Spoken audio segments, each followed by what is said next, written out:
Hello, and welcome back, all you wonderful 2B Dicers, to another episode of Star Wars Edge of the Empire.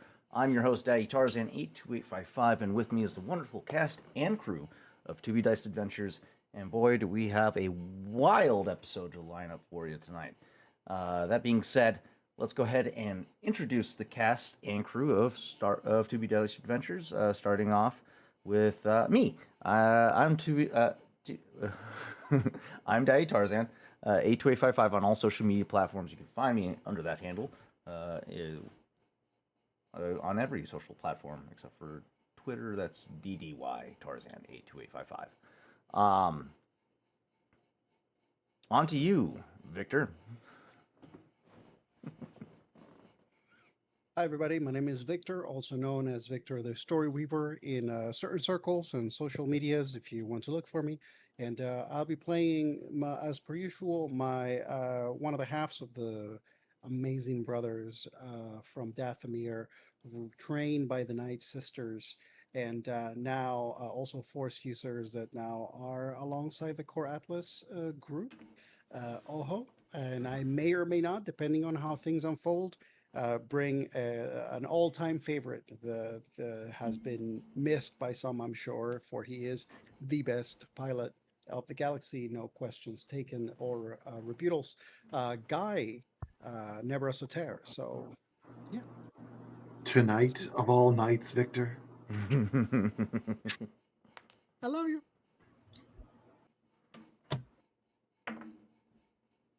So that leads us on to you there, Mr. Maticus.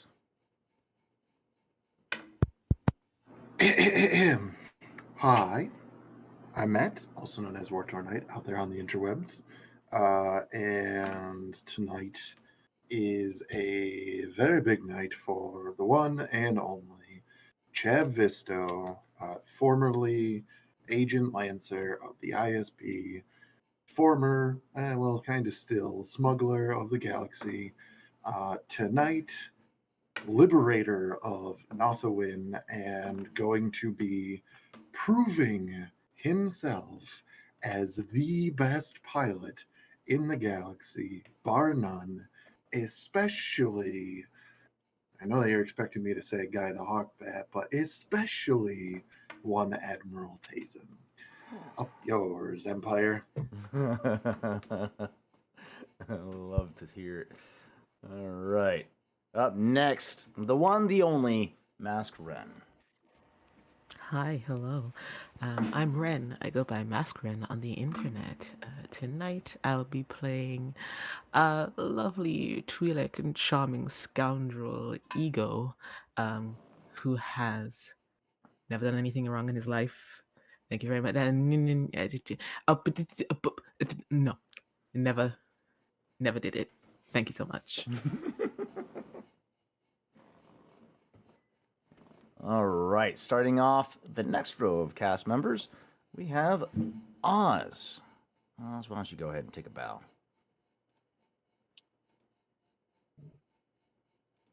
Here? Oh, okay. Hello. I'm Oz. Can you hear me? Yes. My audio just fucked. You're good, buddy. Okay. That was weird. I don't know what just happened. Anyway, hi, I'm Oz. You can also find me as Son of a Ghost on all the super fast interwebs.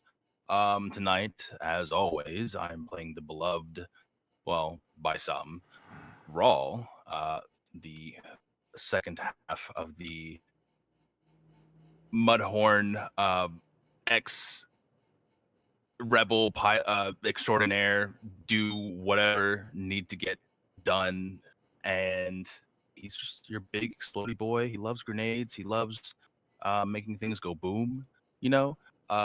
And tonight he's having the lovely pleasure of diving headfirst into the belly of the beast and possibly blowing it up from the inside. So that'll be fun. Awesome. We love to hear it. And next up, Jay. Why don't you go ahead and take a bow? I mean, I could, but that requires me standing up, and I don't want to stand up. Hi, everybody. My name is Jay. You can find me at JasonV131 on TikTok. And besides Lun, who's going to be having his fun time in a Z95 Headhunter and shooting as many TIE fighters to his Duros's heart content, I will be playing Kesh, the now very showing his somewhat humanoid side instead of his chest side in wanting to help Chav literally kick the crap out of one Admiral Tazin, who he also has a vented interesting as how he's the one that sent Core Atlas to him in the first place, which means he got compromised. Thank you very much for that, Tarzan. Wasn't Tazen. Wasn't Tazen. It was Killbolt. Killbolt sent Oh, it's him. Killbolt. Oh, well, we find Killbolt, that'd be great. So beyond that, he is, besides calling his mom, he's done absolutely nothing wrong. He is absolutely innocent and a complete peach and a lovable little eccentric scamp that likes shooting people from miles away or up close. Just happy to be here. Love it.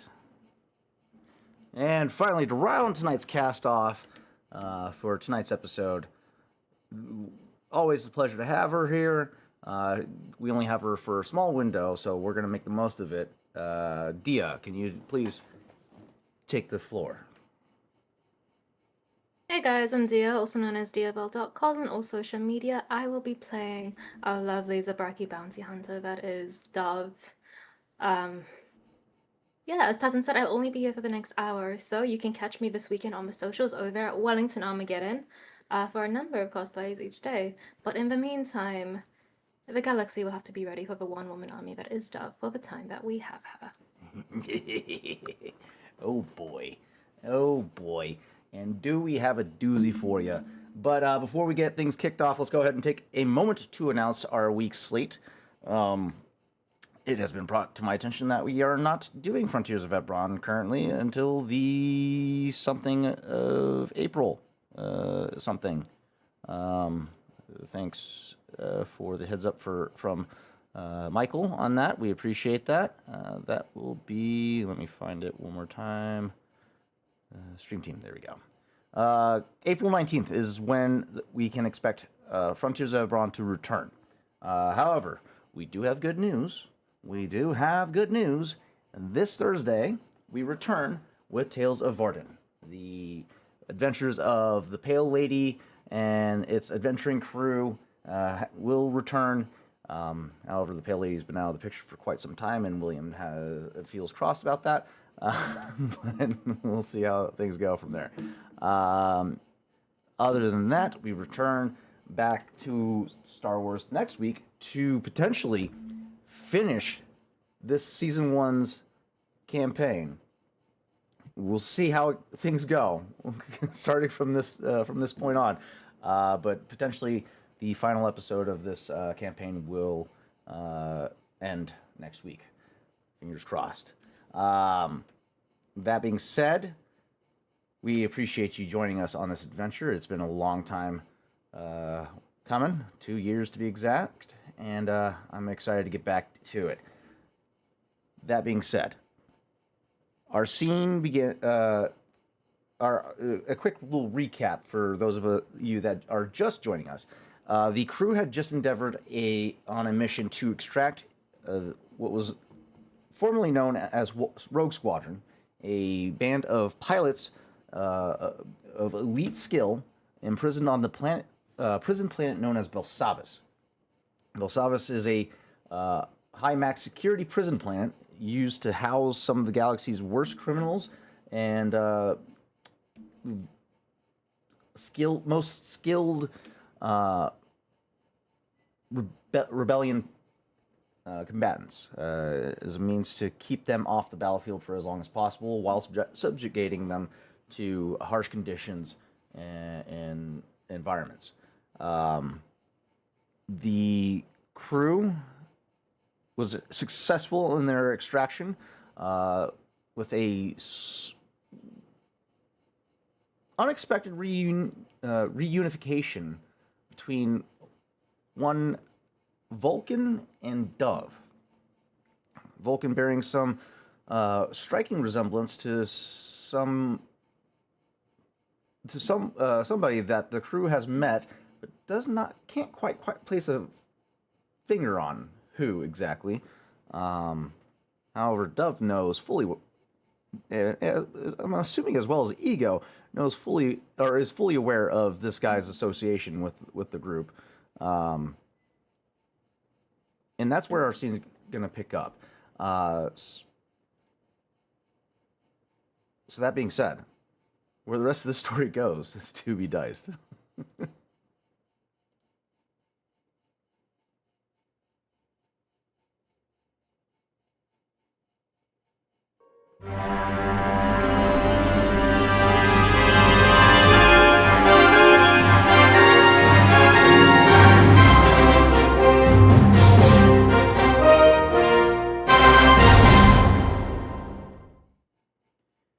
Our scene begins in the cargo space of the Nothman Chimera.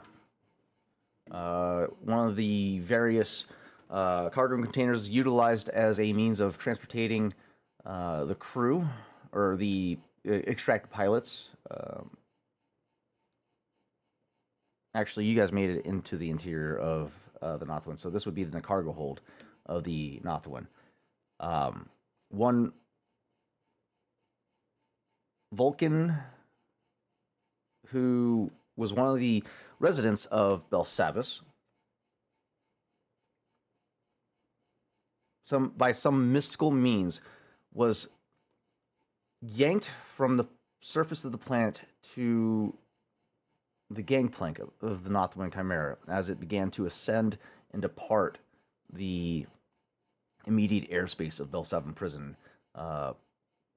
Prison Grank 17. Landing in the arms... Wrong song. Landing in the arms of one Dove and Oho. Once he finally gains his bearings, his vibrant greenish blue eyes locking in on Dove. Long time no see.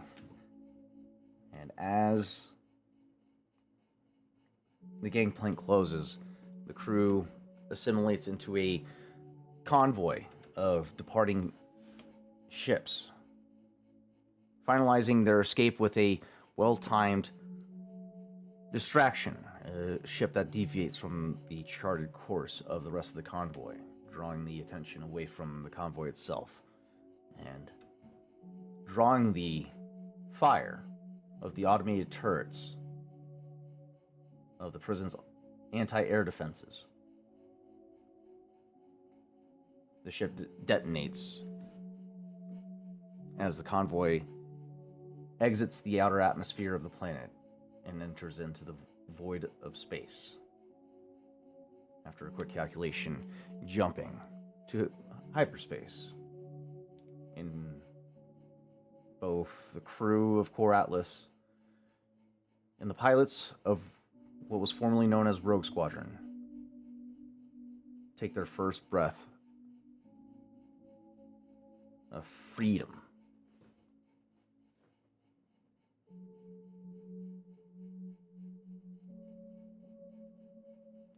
Dove, there's a noticeable lingering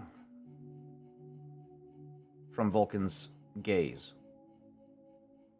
He still seems to be trapped in a state of euphoria, one mixed with a sense of freedom, as well as being reunited with a part of his past that he hasn't seen or been able to speak to in at least a decade.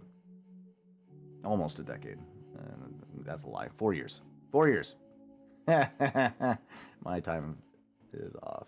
In about 4 years. Something that he never thought he would ever see.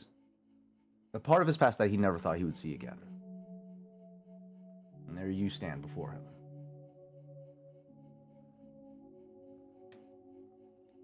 So, How are things? Dove sort of just shakes her head at him and goes to take a seat across. There She's is a- silent for several long moments as she takes out a pistol, disassembles it, puts it back together again. And it feels like she's intentionally keeping her hands busy as she goes through a myriad of things that could be said. And eventually just settles on. How do you do it, V? You always end up neck deep in ask. And somehow you manage to get yourself out of it. Except you didn't really this time. Someone else had to do it for you.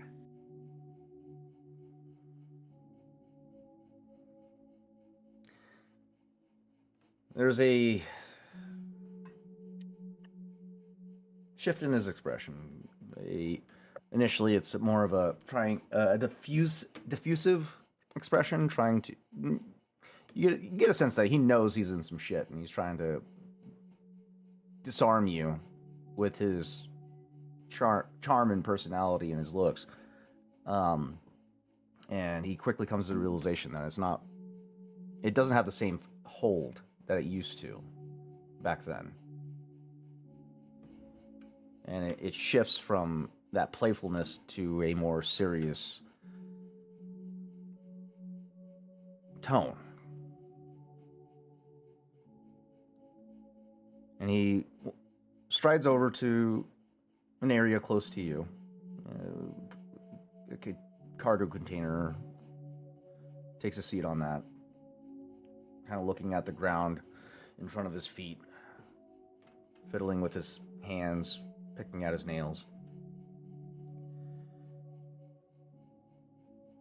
Look, I never got a chance to say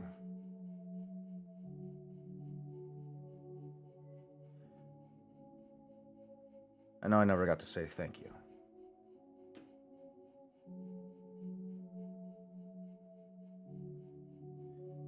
You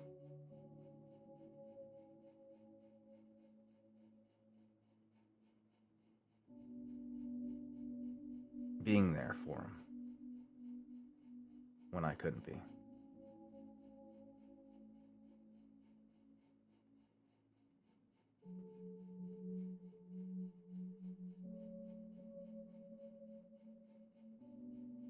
"4 years is a long time, Vulcan.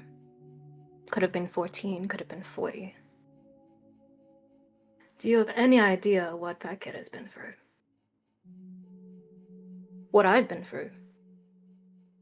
In fact, I might even say the best decision Javessa ever made was leaving you. At least someone got away scot-free." There is a sharp pain in his face when you deliver that line.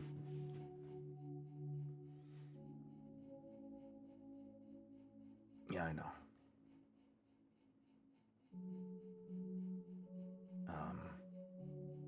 I'd hope you do. Had some time to think about it, I understand. Yeah. Turns out when you kill a member of the Imperial Senate, they don't just put you in a prison, they bury you under one. Who would have guessed?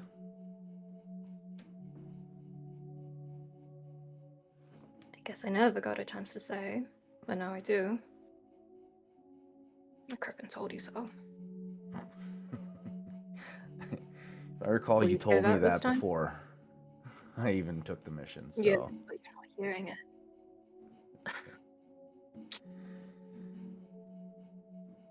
Look, spent a lot of time in there.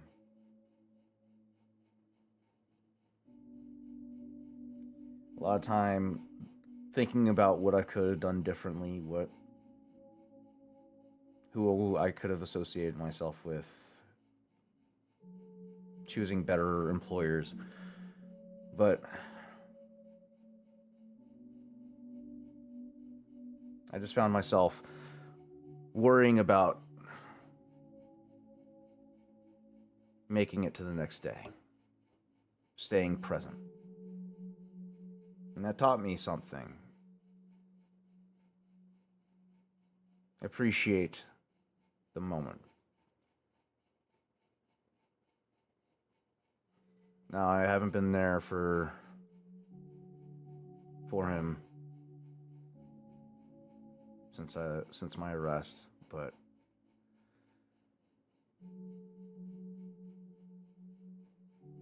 I plan to make up for it and be there in the moment, present, going forward.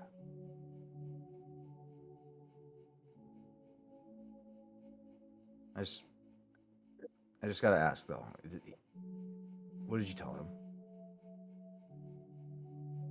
You keep saying him. Do you even remember his name?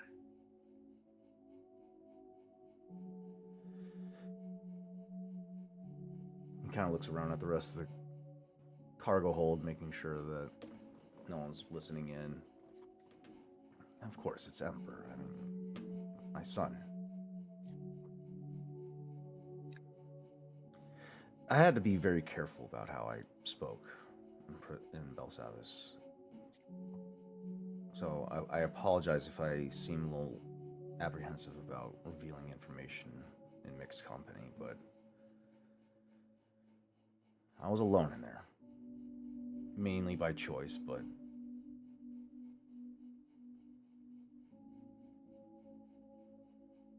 that job I took taught me to be more selective about who I let into my life. Something that I should have done when you and I were together.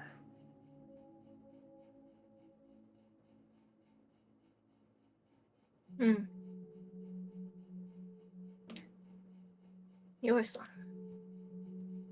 As far as anyone else is concerned, you don't have a son. I do. I looked after him. I was there for him. I'm the one who knows his name is Reyes. And Ember is named after you. Some days, you'll be glad to know he's off in his fancy Nabulian architect school.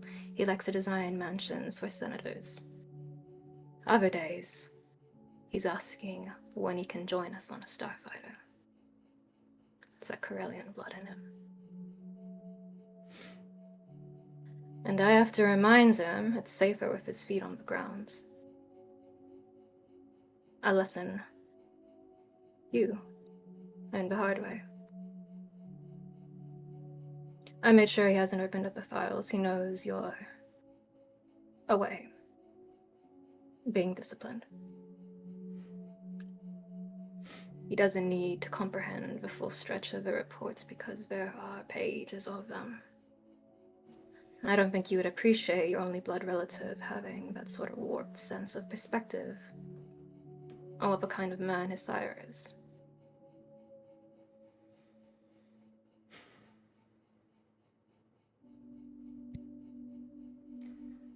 Well, I thank you for showing mercy.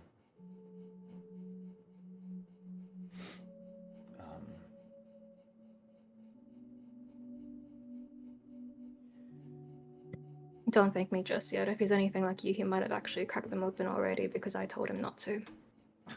Yeah, he's hopefully he's not too much like me. Hopefully he's like you. Smarter. More pickier about who he sides himself with.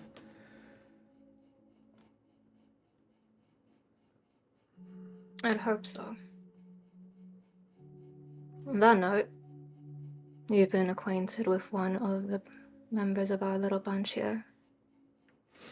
Yeah. Not sure if you remember Ego from times old past. Yeah. The others would be... Not gonna lie, You two never.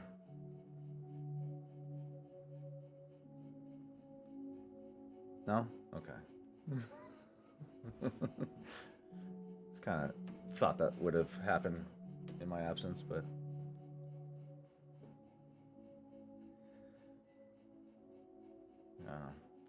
Just saying.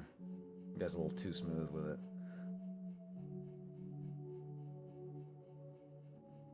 Some of us have a sense of impulse control. She says like the hypocrite she is. Are we doing real names now? I'm just looking to the rest of the crew. Shit. Before everyone dies or gets blown up. You trust these guys? Unfortunately, I do. Well, I'm going to take your lead. And if you trust them, so will I.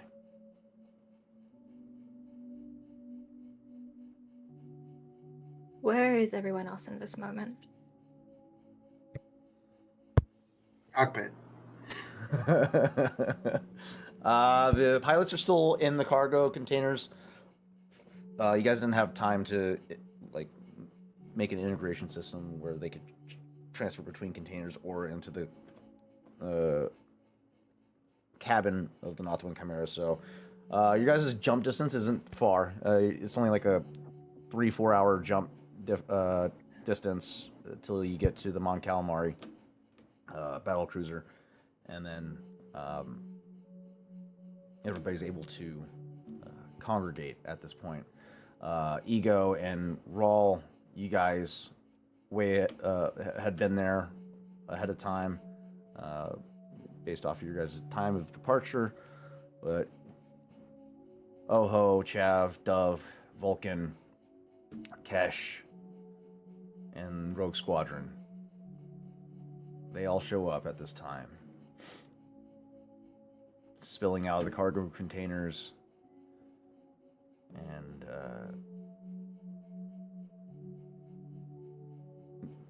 just outside the Oho, ship you see Ego and Roll. I think Oho would have kept somewhat of a proximity just because of the fact that he was the one who, for some reason, had the reflex to bring this person in and then realize that apparently this person is someone you know. So if at any point, whenever the conversation is done and then Oho sees Dove, there would be like a look of just kind of like checking if, just like a, are you good? Like, is this okay? Like, do you need me to throw this person out the, like, we will throw him out the airlock. I don't care. On that Yes. note, you Yep, go oh, ahead. sorry. You make eye contact with Dove, and she sort of gives you a small nod, tip of the visor. She wanders close enough to say, "Thank you. You didn't have to. I didn't have to either. I actually don't know what came over me. No, thank you." I cannot say that I had a particular plan with him. He was, I was keeping my eye out for him, unsure on whether to trust him or not. And even in that last moment, I wasn't sure, but if it's something that has allowed you to reunite with someone you wanted, then I guess I am glad that I did.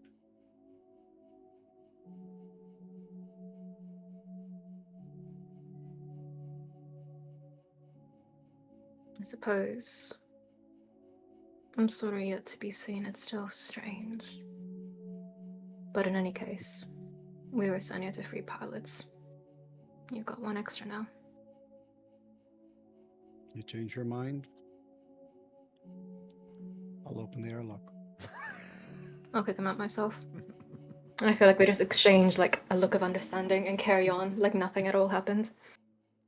Yeah, there's just one last like, good to see you.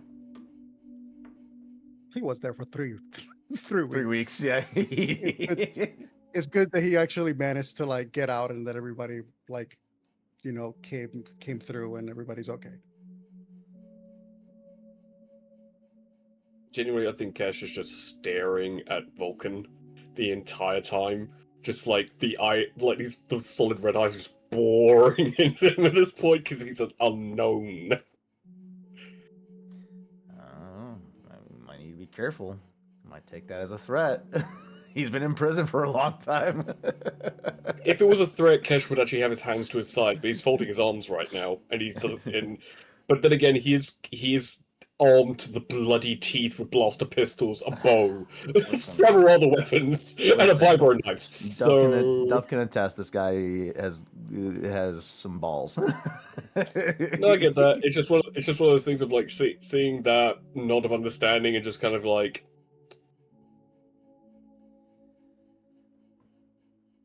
Vulcan is probably at this point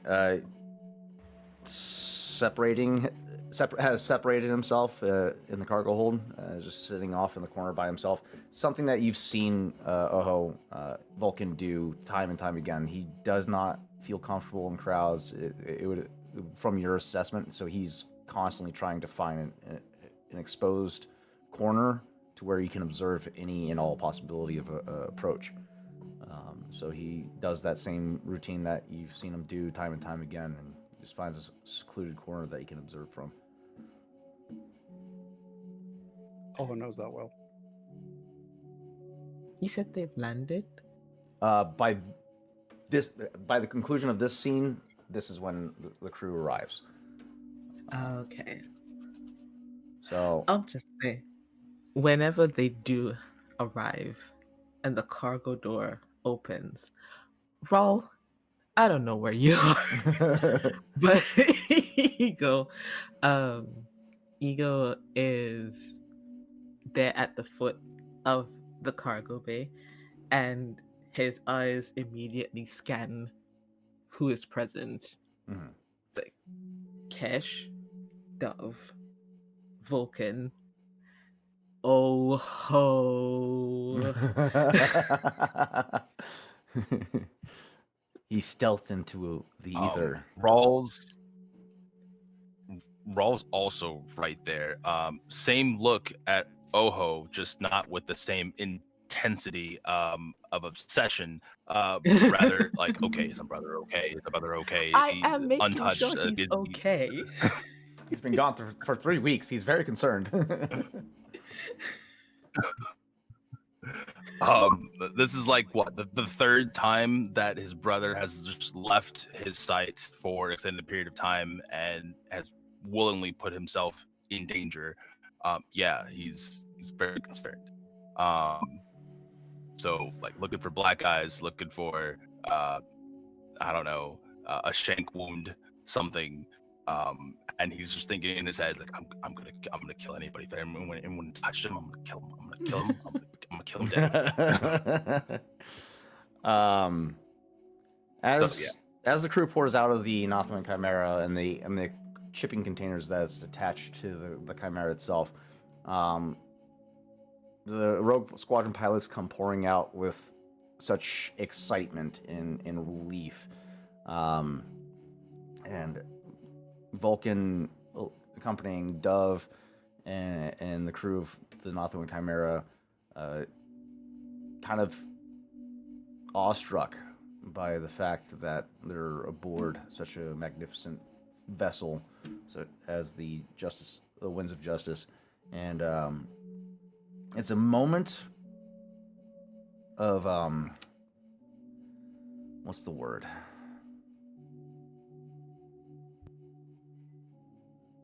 Not euphoria, but more like an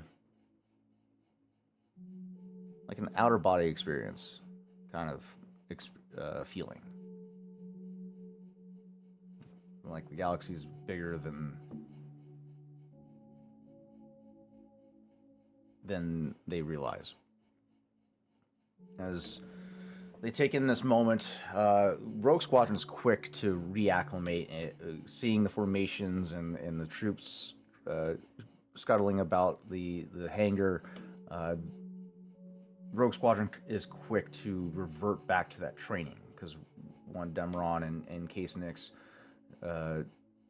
took time for during their incarceration to help the pilots not lose that focus, that training that they worked so hard to achieve. So seeing it in action before them, they're quick to reacclimate and get back into the rigidity of it. However, Vulcan,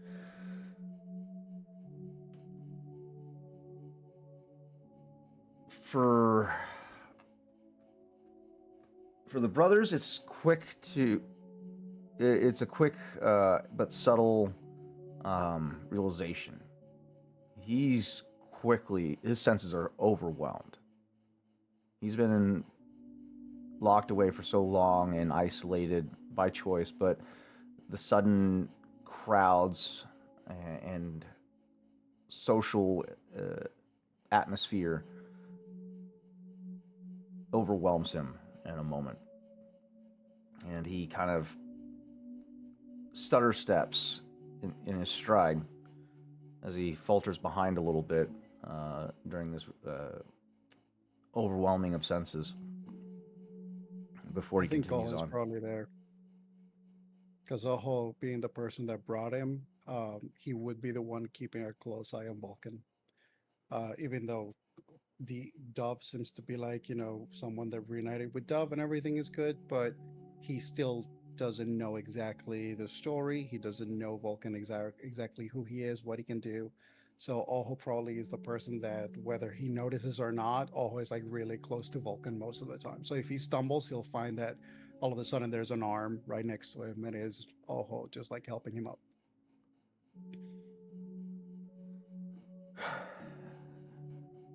Sorry, this is a lot. I know. I don't care for crowds myself.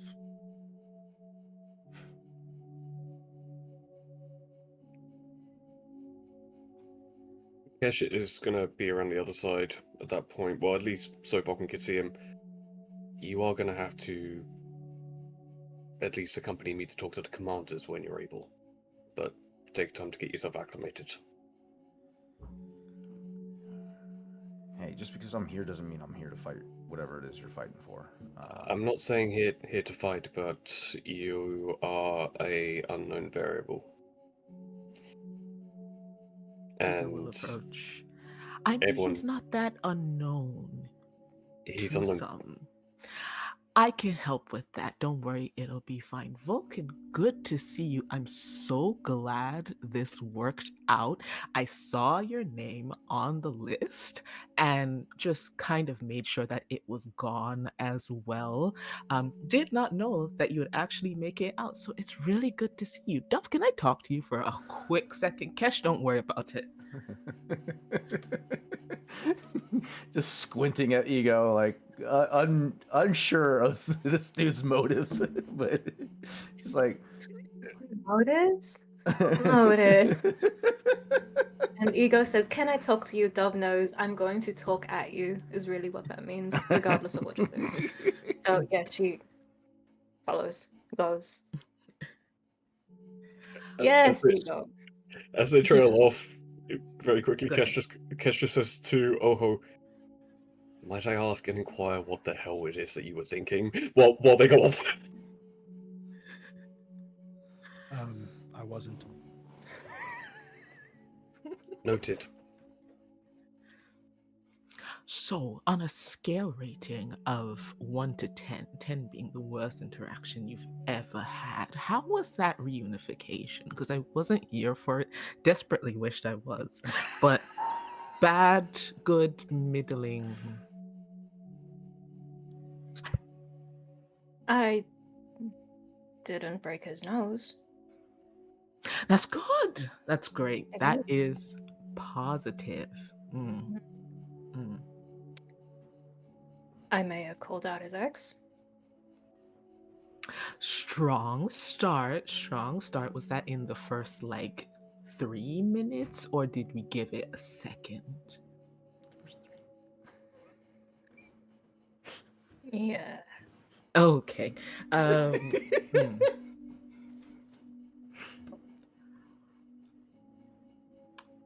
You know, with all said and done, um, to be honest, I got a brief glimpse of what he was in there for. News to me, honestly. But I am hoping that we can work through whatever it is that happened between the two of you for the sake of getting him in it. Because as far as I can remember, he was pretty good at flying a ship. And if we can get him on side, that would be great. Well, that's easy. We've already got leverage. He wants to see the kid again, obviously. Oh fuck me, he has a kid. Um. Mm, mm. I'm gonna leave You be that to straightforward. you. I'm gonna leave that one to you. Um. But yes, great job out there. I heard from some of the pilots about the scene that they saw. Excellent work as always. You're worried about me, Ego. Yes, I It's am. fine. You don't need to be. At the end of the day, you, me, everyone else on this goddamn ship is a professional. We can compartmentalize and then we can have a breakdown afterwards. Some more than others. Yes, we can find you a bartender. I don't really need one. You I'm have kind it of to good. pay. My type's expanding.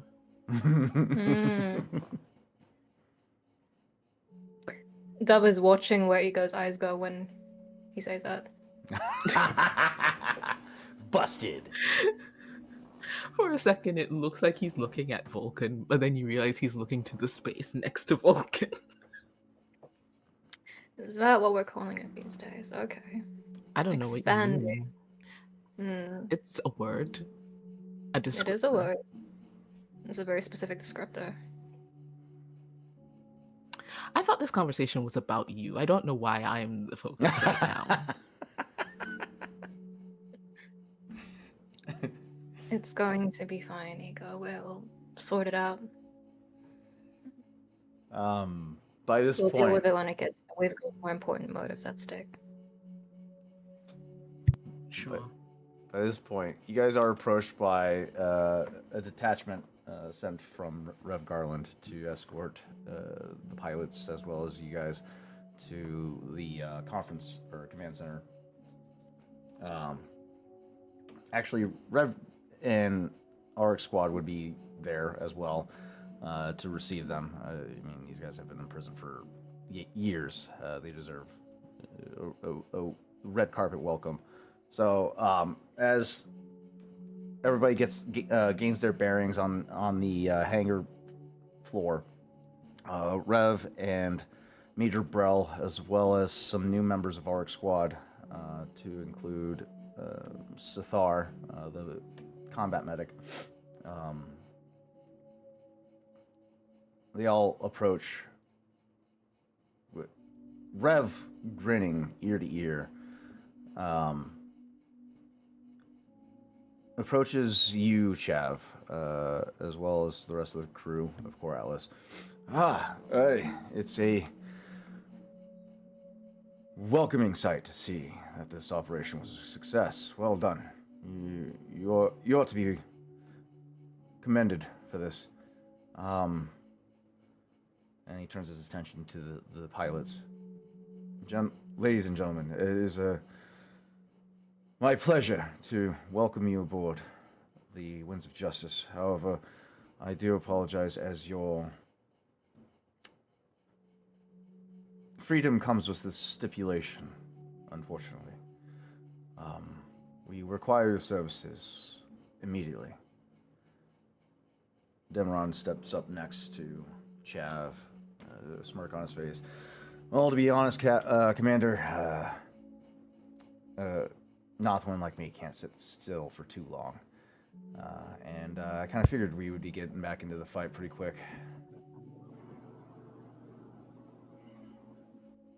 Chev, I think this is the first time actually that Chev has really seen the people that they just rescued. Mm-hmm. So there's kind of like a moment where he like looks at everybody, kind of nods, and does a double take, and just kind of like doesn't say anything, just does a little nod, stands there with his gold-skinned brother, just ready for the next step.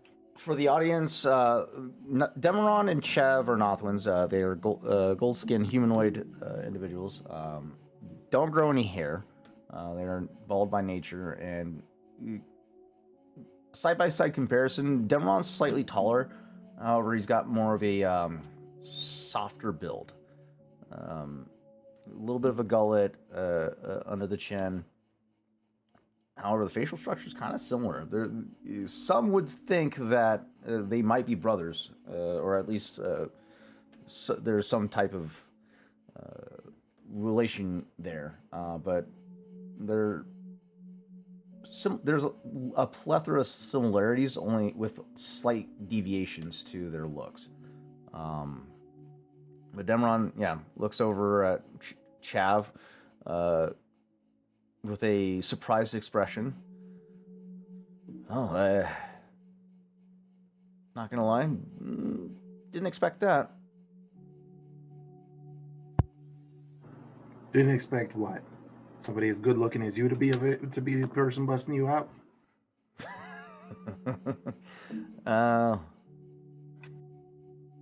I did expect somebody to be crazy as you, so I guess that works out. Nice to meet you.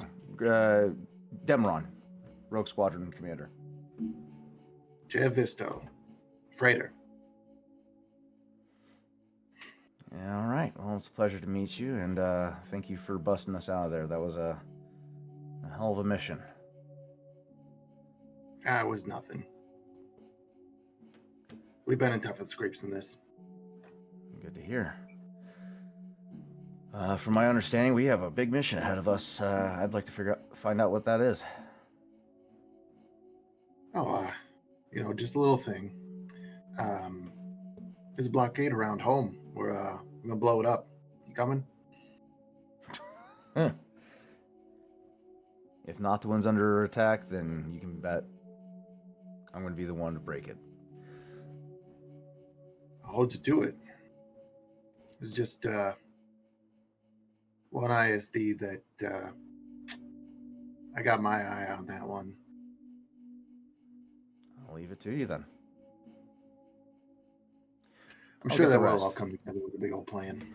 Well, let's go find out what the higher-ups have planned for us. And with that, Rev Garland and Major Brell will lead the rest of the group, and Croup. I'm just mixing up my words now. The rest of the crew to the command center. It's a bit of a travel. This is a large fucking ship. So it takes about, I want to say like an hour till you get to the command center. It's a big fucking ship. With hover vehicles, it probably cuts your time down by like 20 minutes. So yeah, you'll get there in about 45 minutes, 40, 30 at best if Chav and Demeron take the wheel. Which, I mean, would be a possibility. But eventually you guys make it to the command center. There, it becomes quickly apparent the scale of which you are of the mission of which you're about to embark on. Hundreds of bodies in this room. We need to shift here.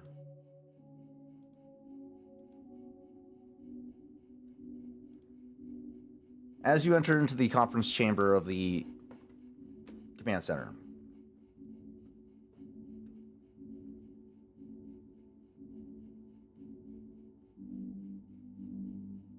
rows upon rows of seats filled with bodies in the hundreds line this chamber. Officers, NCOs, politicians all fill this chamber. As you guys enter, the room erupts into a thunderous applause and cheers as the pilots of Rogue Squadron are welcomed with a warm reception.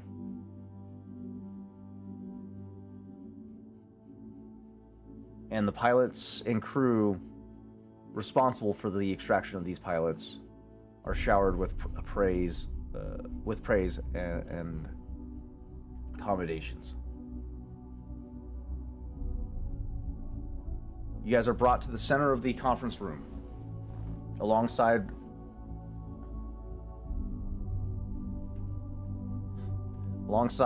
Rev Garland and Major Brell.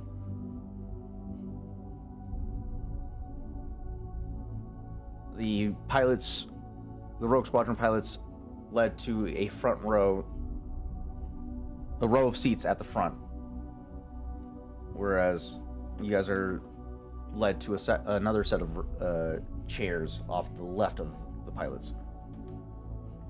Rev takes the center of the room, turns his attention to the chamber itself. Men and women of the rebellion, I want to thank you all for coming here. What we're doing here in this room requires a lot of courage and sacrifice. Sacrifice that some of us have already displayed, as he gestures to the crew of Corellis. And some who will continue to make the sacrifice in the name of the rebellion, as he gestures to the Rogue Squadron pilots.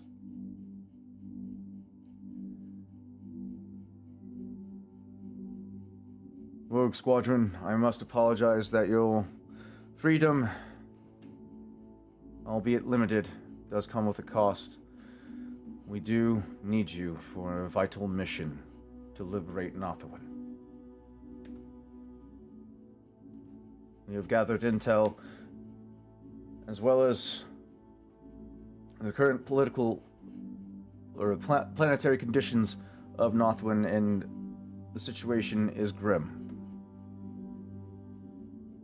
Admiral Tazen, the commanding officer of this siege,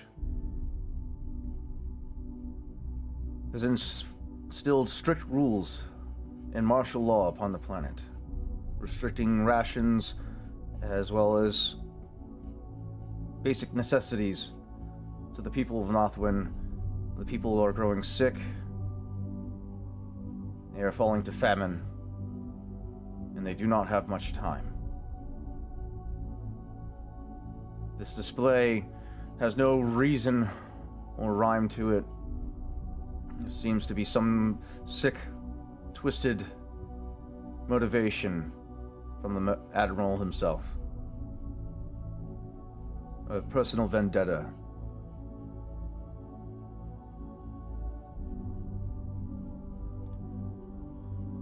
Nothawin lies just beyond our sector. Our strike will be precise and immediate. We do not have time to wait, as your liberation will alert the Empire and draw its attention. So we must act swiftly.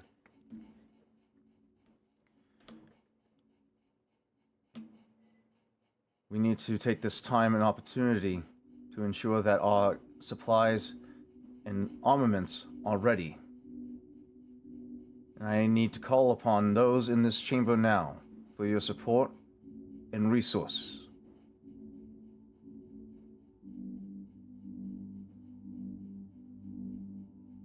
The people of Nothawin are counting on us in this moment.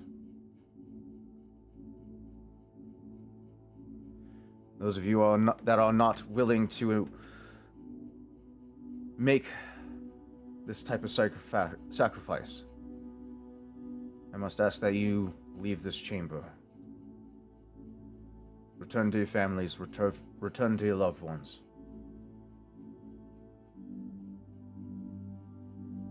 Because what I'm about to ask of you requires a lot.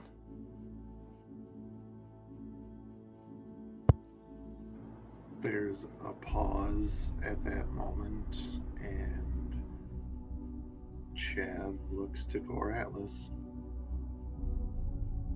Doesn't say anything. Just looks, acknowledging that they can leave if they want. During that time, the room begins to fill with whispers as well. Some of doubt, some of conviction. But at the moment, it seems like a 50-50 split. But that could change.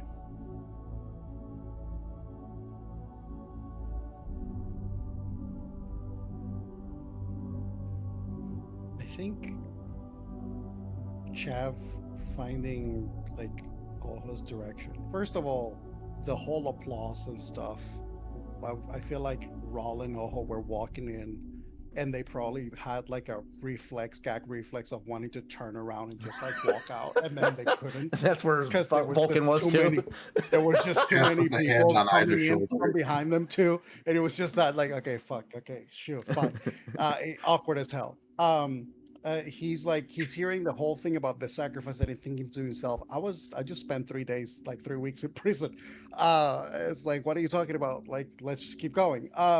But I think especially when Chav looks their direction, at least from Oho, and I feel like Raul probably would have a similar sentiment.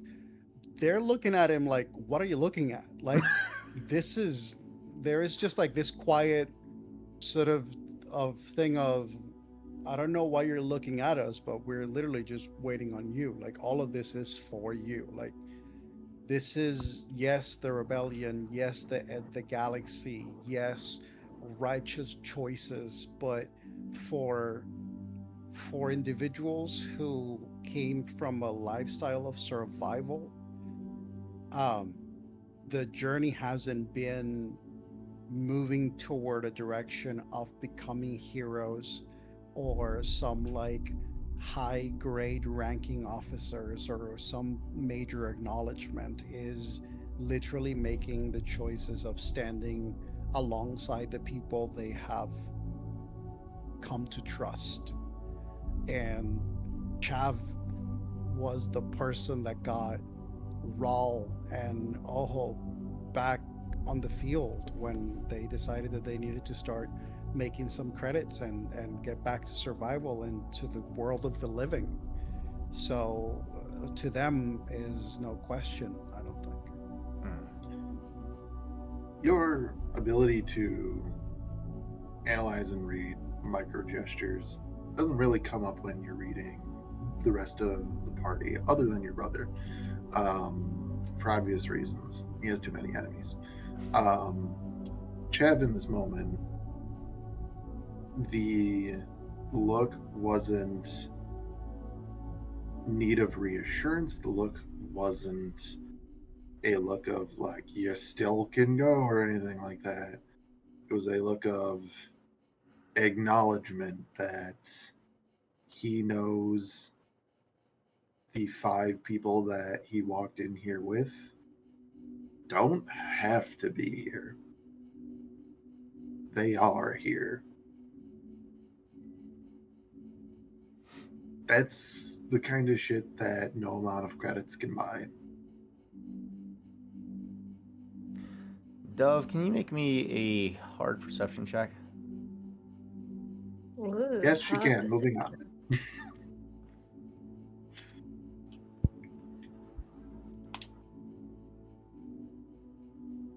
No, 2 failures, 1 threat.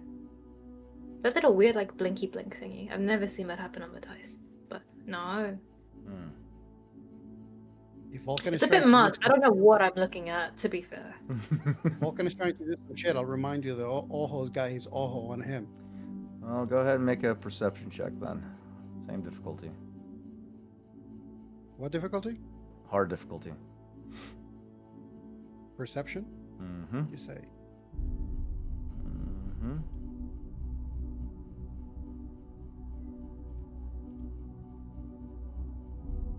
Three successes, one triumph, two threats. What you want? Okay. Back to when you mentioned earlier when the crowd first started erupting, you tried to exit the room almost immediately. In a similar fashion, Vulcan tried to do the same thing. However, the crowd at the door was too dense, and he got shuttled in along with you guys. During this speech, Vulcan made it a point to stay at the back of the room. However, as at the mentioning of those of you that wish to leave now, you see Vulcan making for the door.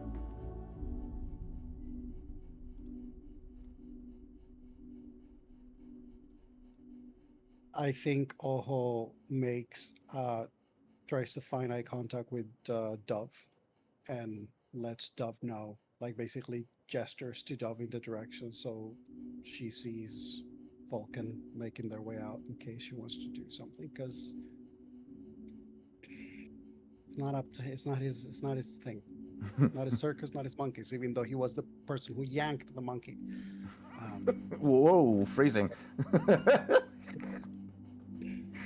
Because CBS cares.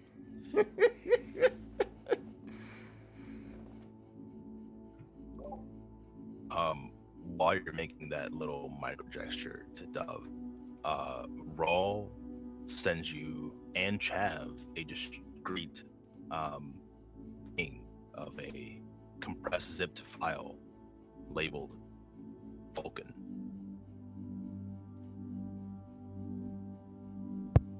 This is in a very important meeting right now, and he cannot open emails with attachments. He's going to have to get to you in a little bit.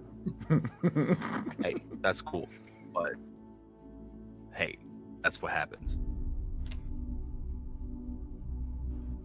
Unless it's actually pertinent to, like, the meeting we're having, then probably I should open it. I'll leave it up to Raul if he sees that Chav does not answer, or Chav doesn't open the thing. If Raul, like, pings him It was again, more like, of I'll a- need to see this. Oh no! It was more of a CC email, kind of like, oh, Chav needs to know about this too. Roger Dodger. But this is mostly directed for Oho's benefit. So yes, whatever was in that file for Vulcan that he found in the prison planet.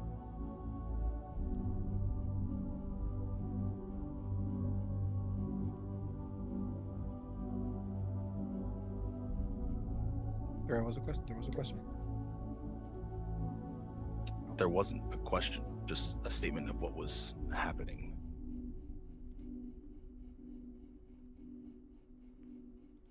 So, if nothing happens, So continue on. the chamber continues. Guys, in 1 second. At Dove being, oh god, I'm so tired, guys.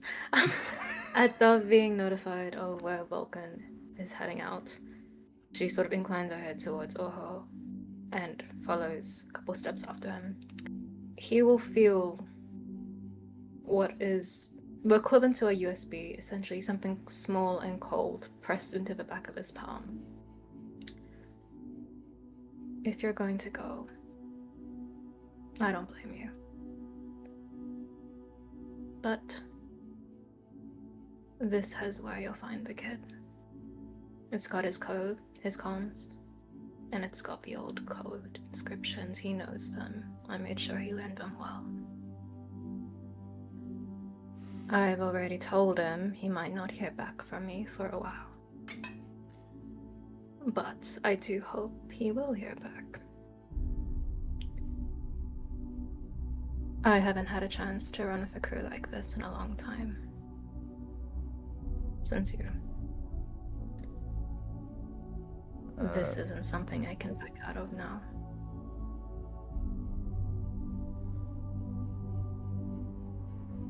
Vulcan kind of, as you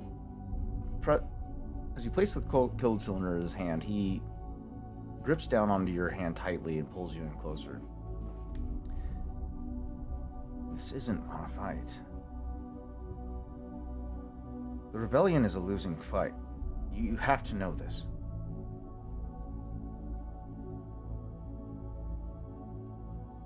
I'm not fighting for the rebellion.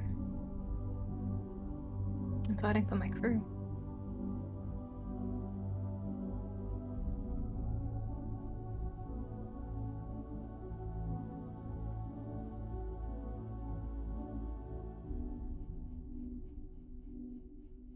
I would say we could use a guy like you. If there was anything in you that wanted to leave with one good thing on your conscience before heading back home. Whatever home there is left to you.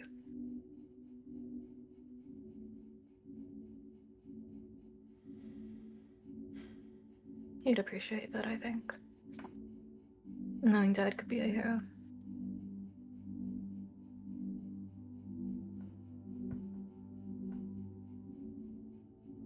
What if you die? And if I join you, what if we both die? I could have died a dozen times over in the past 2 months alone. You could have been dead for the past 4 years and we wouldn't have known a damn thing.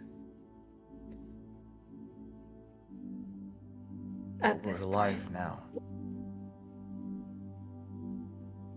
we are.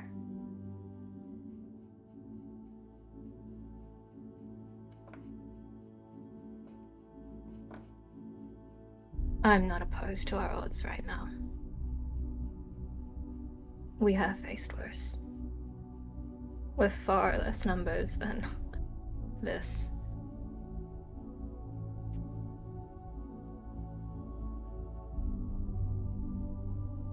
He looks past you, back into the room.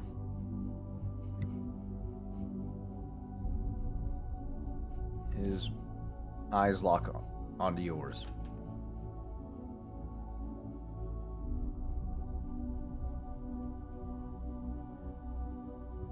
Dove, can you give me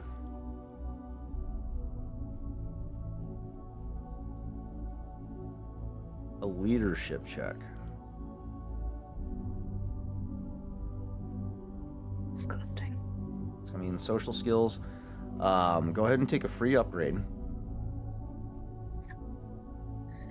Okay. It's gonna be Hello? No. What would that upgrade be? Is that a boost die? it's Or a, is that it's the to half, yellow? It's the half green, half yellow. Okay. So just that- adding that die? Yeah. Correct? Okay. Let's go hard difficulty. And I'm going to give you 2 boost die for the points that you've brought up.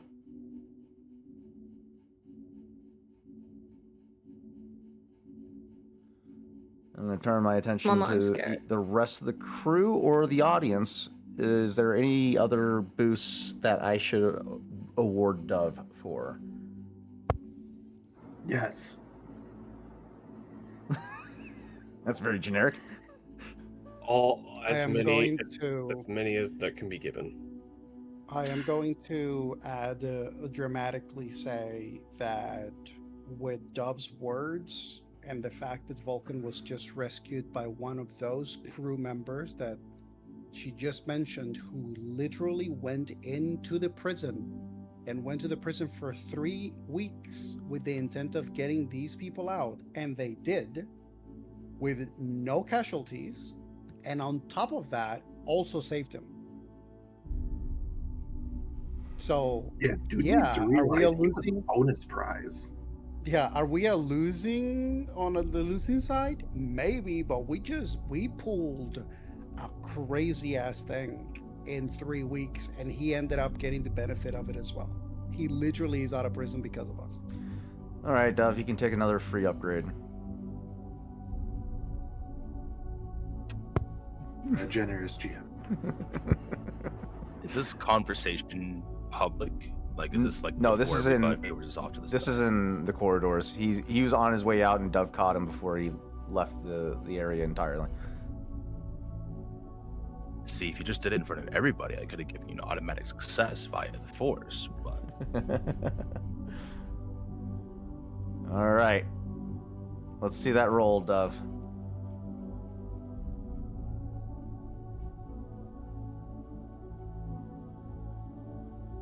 Did you No. upgrade? What's your Oh. skill? You did upgrade. Holy shit. I can. Please hold. I would like to give Dove my triumph. Did you roll Triumph. triumph?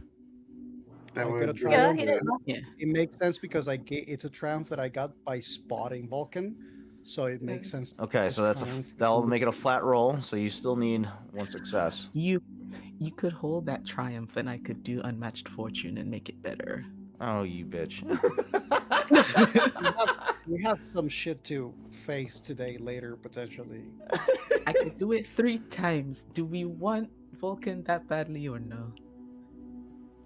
I mean, That's one more fighter. he's pretty dope. give It- me my it star-crossed extends- lovers trope. It extends. What does that the force far. tell you? Okay. Let's go. It's more like, do we want the destiny points spent or no? You guys got Oh, plenty of yeah. them. Yeah, if not now, when? I spend 1 destiny point. So How DM, dare you? if you could go into your the chat window where it says edit dice, edit 3 of those dice, including the negative dice, to make your roll better, please. Ooh. Saucy. What does that mean?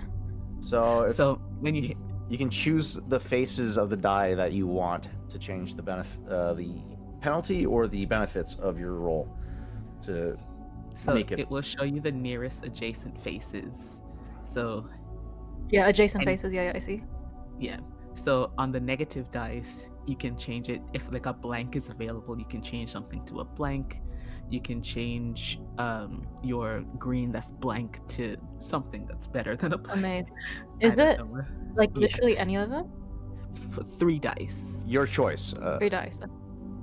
So you could literally change your proficiency die to have either 2 successes, or if the triumph is available, Yeah. you could change the 2 failures that were generated to nothing probably.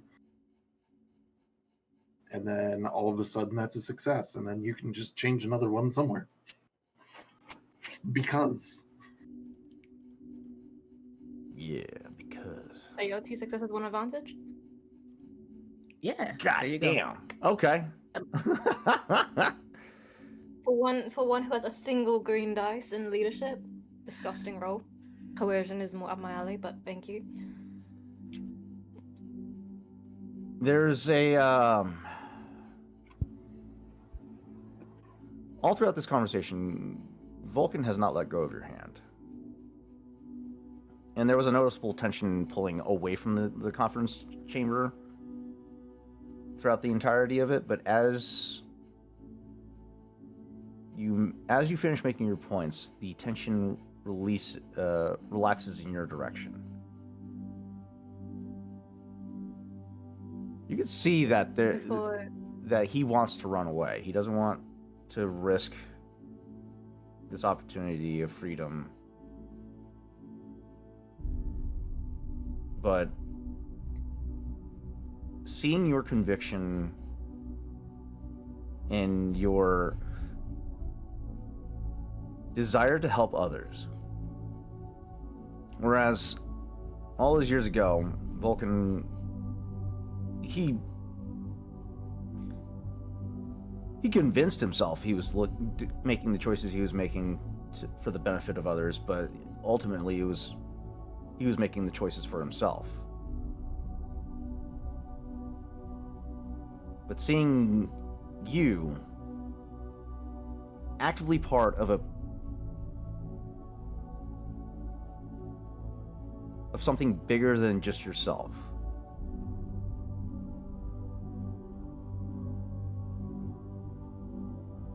you see this sudden realization for himself.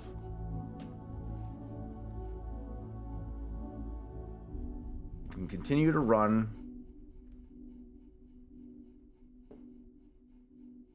and make the cowardly choice of looking out for himself and only for himself, or he can follow in your footsteps. Before he responds, Dove adds on one more thing and says, if you stay and fight now, when we get out of this, I'll take you home myself. Your records have been wiped. I'll pull some old contacts. You could have a new name, new apartment, new face. Fresh start. I think that would have been well earned.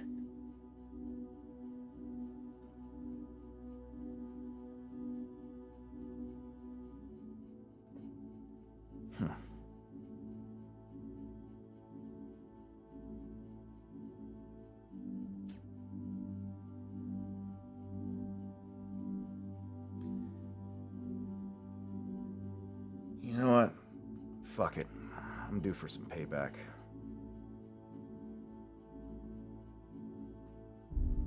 Let's put the hurt on the Empire.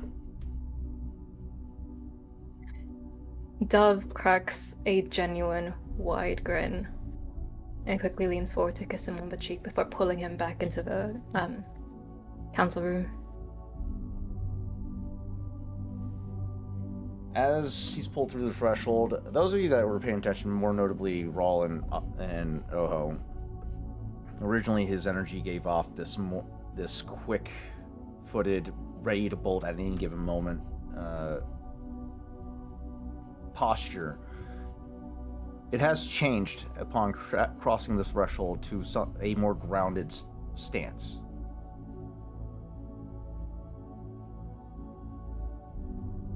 He's not positioned to leave. He's ready and present in the moment and committed.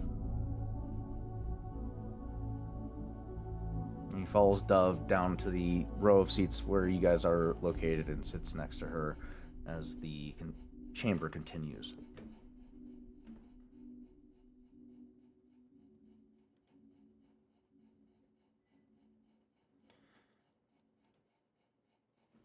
At this point, Onaka, a couple rows back to the right of you, stands up with next to him is a row of Nikto along with him, or not Nikto, Weequay.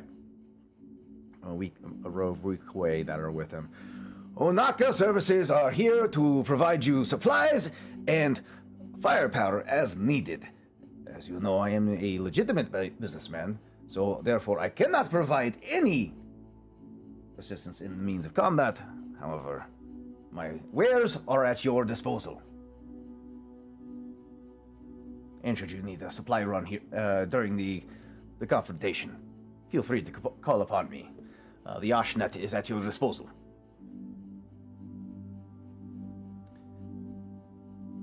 The crowd kind of nods. The whispers slowly, the negative whispers start to slowly wane.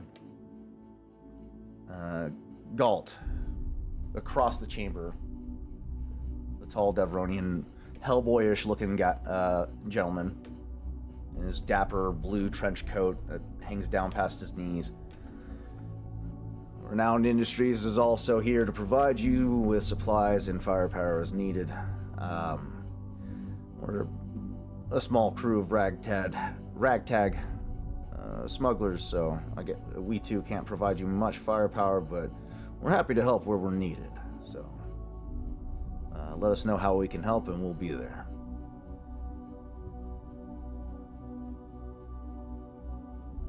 Slate, however, sitting 2 rows back behind you guys, stands up and makes his way for the door. Slate. He stops in his path. Yes, Ego. Come on, man. And Ego is going to step a bit closer to him. Listen, I know that perhaps working against the Empire, this whole deal, picking sides, is not really best for business in Nar Shaddaa, sure. But your face calm, I can see you're already thinking negative thoughts. Listen, I'm just saying, we as a crew, as a whole, have done impossible, improbable things together. And we're not asking you for much. We don't even have to declare it's from you if you want. But your help with supplies is unmatched and very much better than a lot of these other guys. Don't let them hear me say this to you. I'm really counting on you for your help in this. My wares are available to you while I'm here, but I am not going on a suicide mission to fucking Nothwin. No one's asking you to. As long as you're able to provide us help while we're here, that's more than enough. Oh, good. You're in luck then. I'll be here for the next 6 hours, buy your shit, and I'm out. Alright? How much time do we have before this operation's supposed to kick off? The planet of Nothwin is... Let me take a look at my galaxy map. Let's see. You can give me a rough estimate because I'm just going to be, an asshole to Slade. We still owe him things. Don't be an asshole to him yet.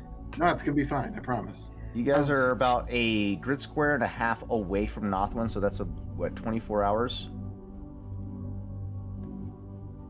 So he says 6 hours, and we have 24 before Before he we leaves. come out of hyperspace.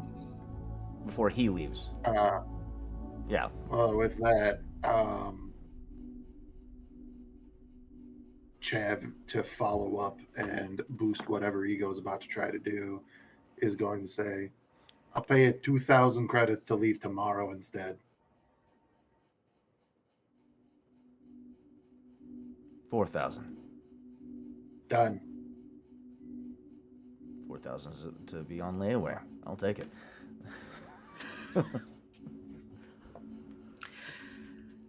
Could have asked for Money 6. talks. I forgot money talks more with you. Yeah, you'd be a better businessman if you did. Well, that's why I'm not the businessman. I am. Which reminds me, after all these other things happen, Chav will then stand up. The rebellion has the services of Core Atlas at their disposal.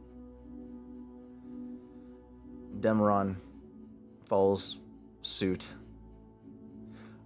I didn't think it needed to be declared, but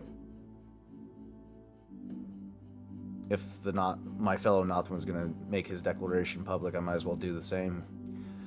Rogue Squadron is at your disposal. He's going to lean over to Deveron and be like, you already work for them. I mean, like... I couldn't let you have the spotlight. I guess that's fair. By the high heavens, there's not 2 of them.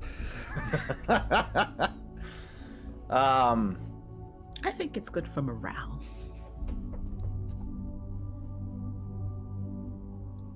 By this point, Sure. Vulcan stands up.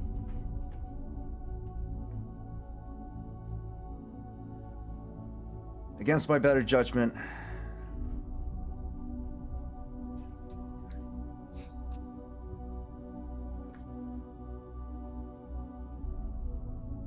You have the services of Vulcan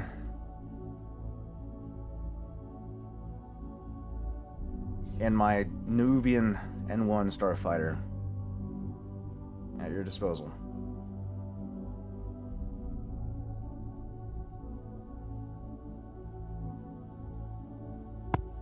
Is sweating.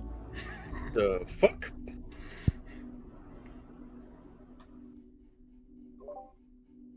Where did he pick that fancy thing up?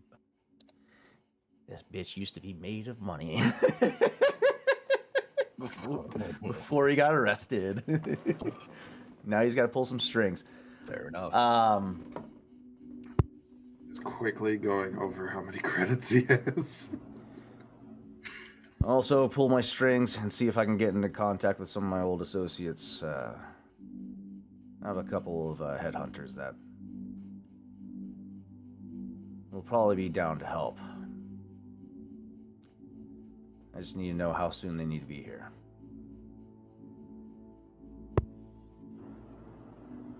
You got a day. It'll be done. Better be done. If not, I'm taking your ship. I don't know about that. By this point, seeing the more higher profile individuals declare their support for Rev and this mission, the energy of the chamber starts to shift. The negative whispers begin to dwindle more and more to the point where it's a resounding support from everyone. Everybody's on board and believes in this mission. As the chamber kind of starts to slowly erupt, not like an explosive support, but the energy's there. The support and the camaraderie solidified as Rev Garland raises out his hands. Thank you. Thank you all. I cannot express the amount of gratitude that I have to know that all of you are here and believe in this cause.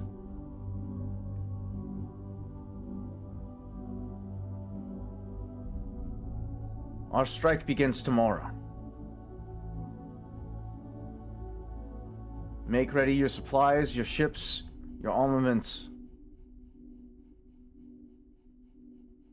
Prepare our soldiers. And if there's any medical attention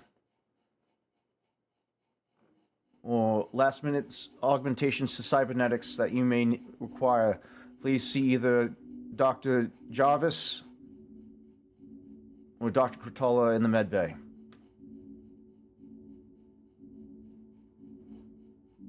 They have pledged their support to our cause and are ready to devote their skills and resources to our mission.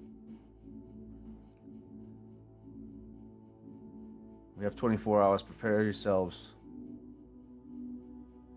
I'll see you at 0600.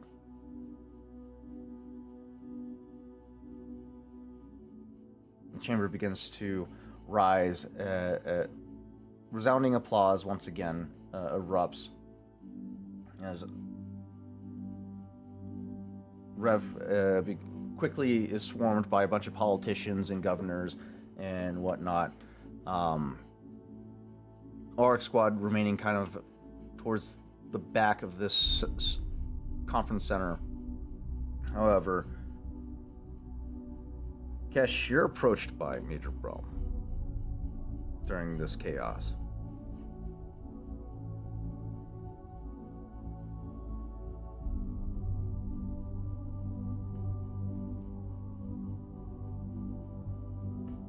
He stops across the table from you. Eyes locked onto yours.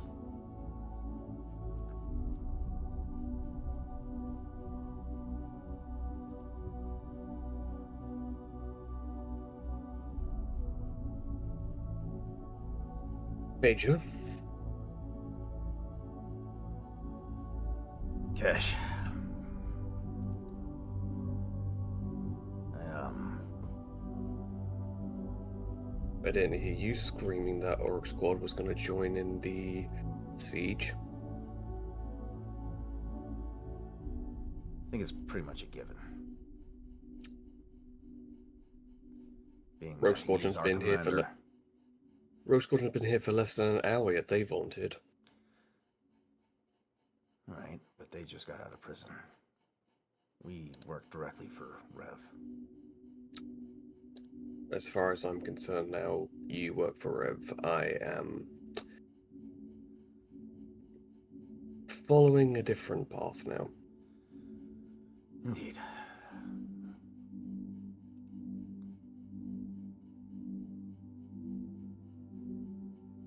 I just wanted to say,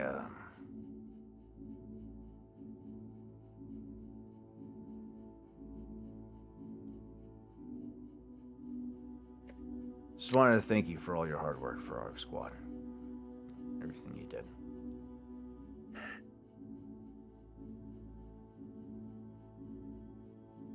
Well, I'm a soldier.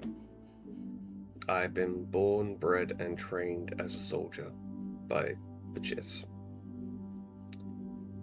I've been born and bred to be an agent. I'm good at what I do, and I know a winning side when I see one. I just do what any reasonable person should do when a proverbial boot gets thrown in your face. Oh, that's good.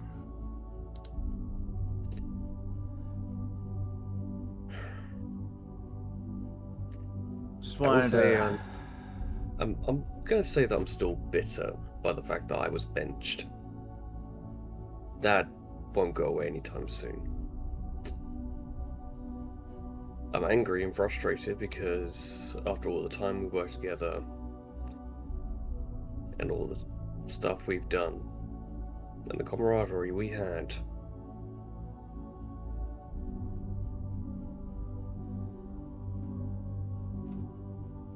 Listen, Cash.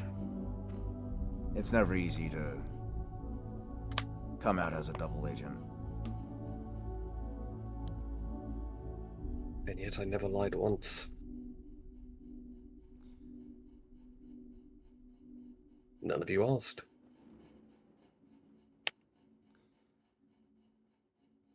And none of us hold it against you.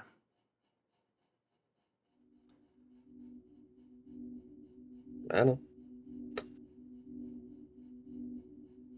But I will say, no matter what happens after this siege,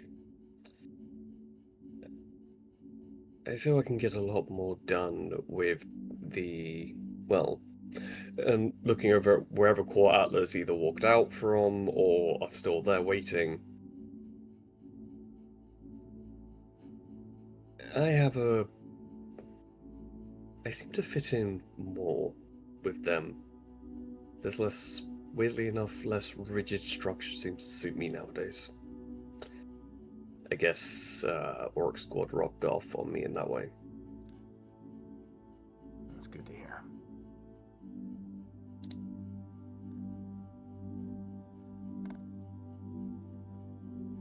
Well, we'll be taking different approaches when the time comes. Orc Squad's gonna hit the Orc Squad's gonna hit the destroyer itself when we get there. So there's a chance this is probably gonna be our last time we speak. For once, I'm going to be completely honest here, I sincerely hope that isn't the case. You're a good soldier, Brel. And if we lose you or Orc Squad,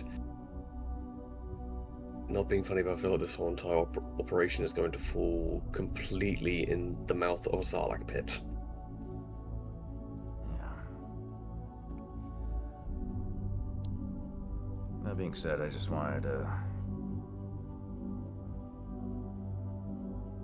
wanted you to hear that you're a good soldier. Well, And in this moment, Kesh literally goes with the term, what would Ego and Chav do in this moment? I am going to need an A-wing, though.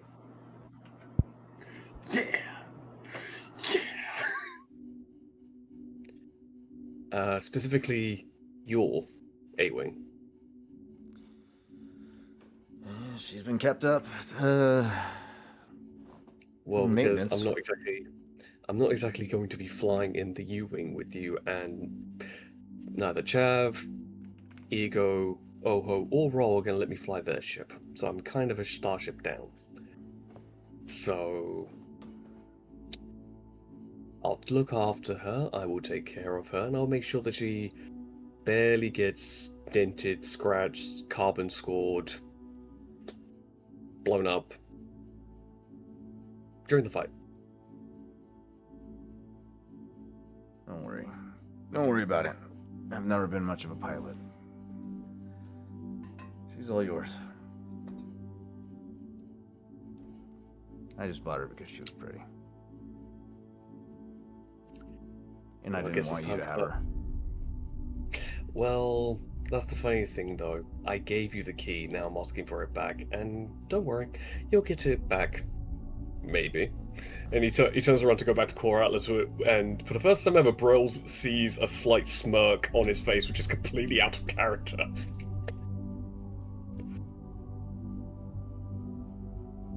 He turns and does an about face back to the rest of his squad. And they all begin to filter out of the chamber. Anybody else? I think. Go ahead, Victor. No, go ahead, please.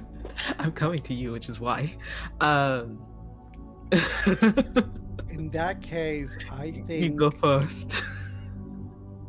I think Oho has a moment where he turns around when everything seems to be like everybody's like, okay, these are the plans, this is what's going to be happening. People are dismissed and getting to work. I think Oho has a moment where he places a hand on Raul's shoulder,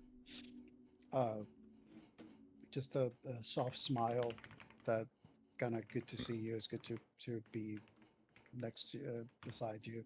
And then he actually goes outside, and he probably just, as soon as he walks out of the building, like on the steps, he kind of like moves to the side of the entrance, sits on the floor, and just lays on the ground. I think this is like the moment where it finally hits him, the amount of strain that it took for him to be those 3 weeks in that prison, keeping like very little sleep, a lot of like constant like surveillance, planning, plotting, stealthing, potential like having to take hits just because he had to. And I think this is just the moment where now, as things are kind of like starting to run and everybody goes about their thing to prep, he's just taking a moment to lay on the ground and just let his body actually relax, like his muscles actually like release. All of that, one minor change. When you put your hand on Raul's shoulder, he in turn turns around, clasps a hand to the back of your neck, and puts his forehead to your forehead in a sign of like greeting, understanding, and like, yes, you're tired, go. I think he whispers to you, "You did good, brother. Thank you." And you as always. Thank you for coming back. As long as I can, I will.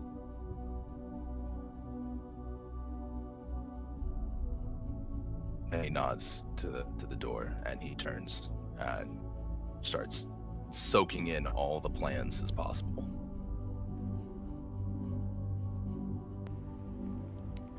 I think Ego gives it a minute before following you out of the door. And he pauses for a moment, just seeing you laid out on the ground. For a moment, he thinks something has happened to you, because this does not happen.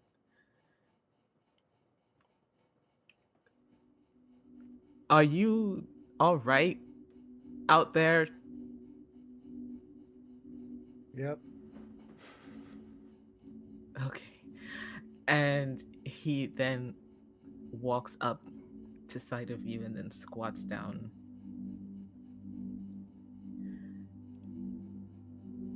Prison was rough, I guess. Yeah. We've we've been through worse, Rawl and I. But it definitely was a good amount of time. It's been a long time since I've done something like that.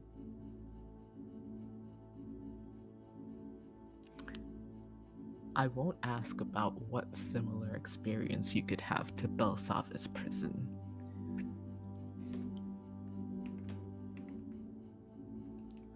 Look, I get that you're probably trying to relax for a moment, so I won't take up too much of your time on the ground.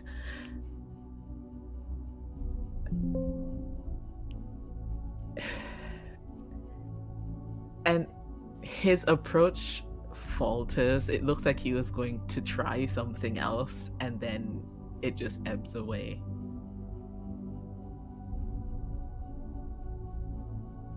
I know that you probably have plans that you need to make with your brother, with the rest of us. Hell, we all do. I'm just letting you know that you know where my ship is if you would like to not make plans and not think for a bit.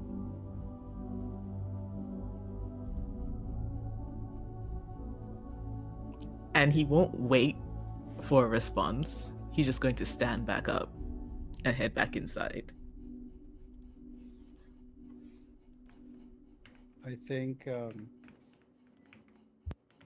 Oho eyes are still closed when he hears all of this, and then senses Seagull walk away,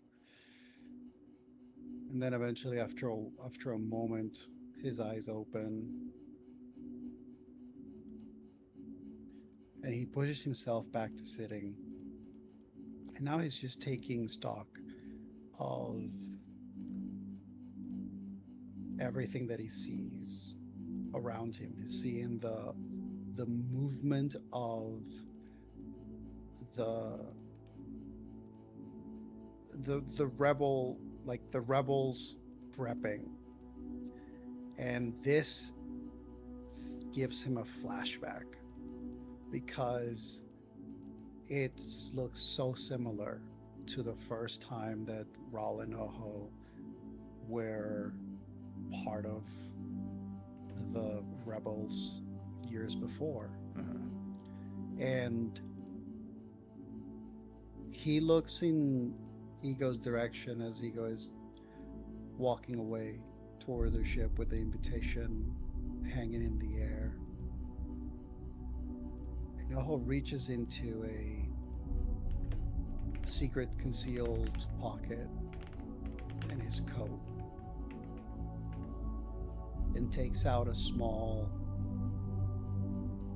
like, bolt, like mechanical nut bolt that has some like symbols engraved on it.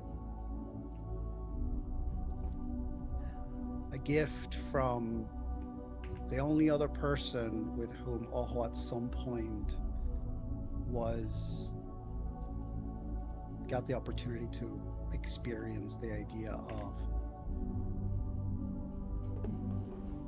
while we're not making plans, in the meantime, while we're still alive, let's try to enjoy this somehow, which is not easy for him. And this is the only thing that he's ever kept of anybody. He puts it back away.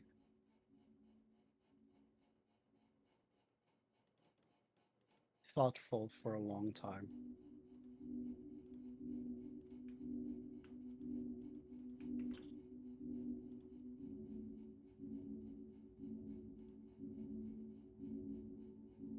He stands up.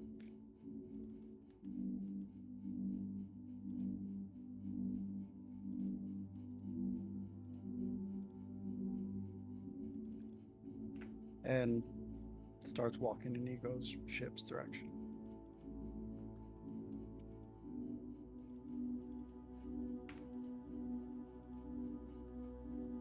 And I think it is at this point where probably some NPC reaches Chav to let them know that apparently somebody with a chewing problem has been in orbit, asking about him and saying that he knows him.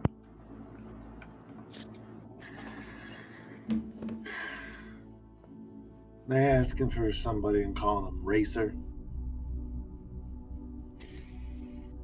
Yeah, they are. Give me the comm.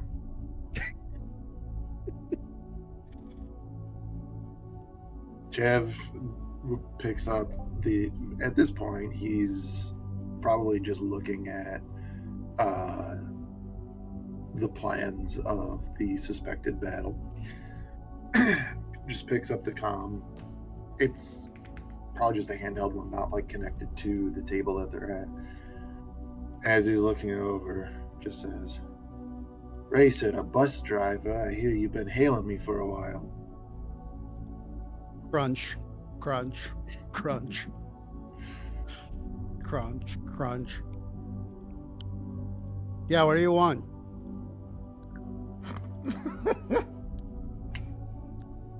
It's Oh, your God, move. Please don't tell me that's who I think it is. Oh, you know it's who you think it is. Last move on the board. Rebellion fleet ends up around the planet Nathawin, where there's currently a siege. Entire Imperial fleet, including Imperial Star Destroyer, Dreadnought class, a complement of some support ships, including frigates, corvettes, and an entire squadron of TIEs. Your move, Hawkbat. Slurping, slurping, slurping. Pause. Little crunch. What does it do that?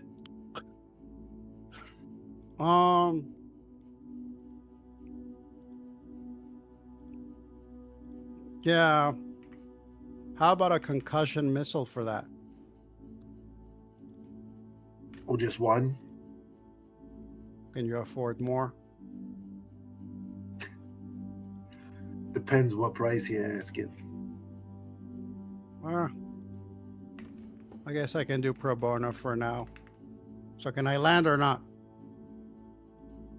He hands the comm back to the guy who came and just go, get that man a landing pad.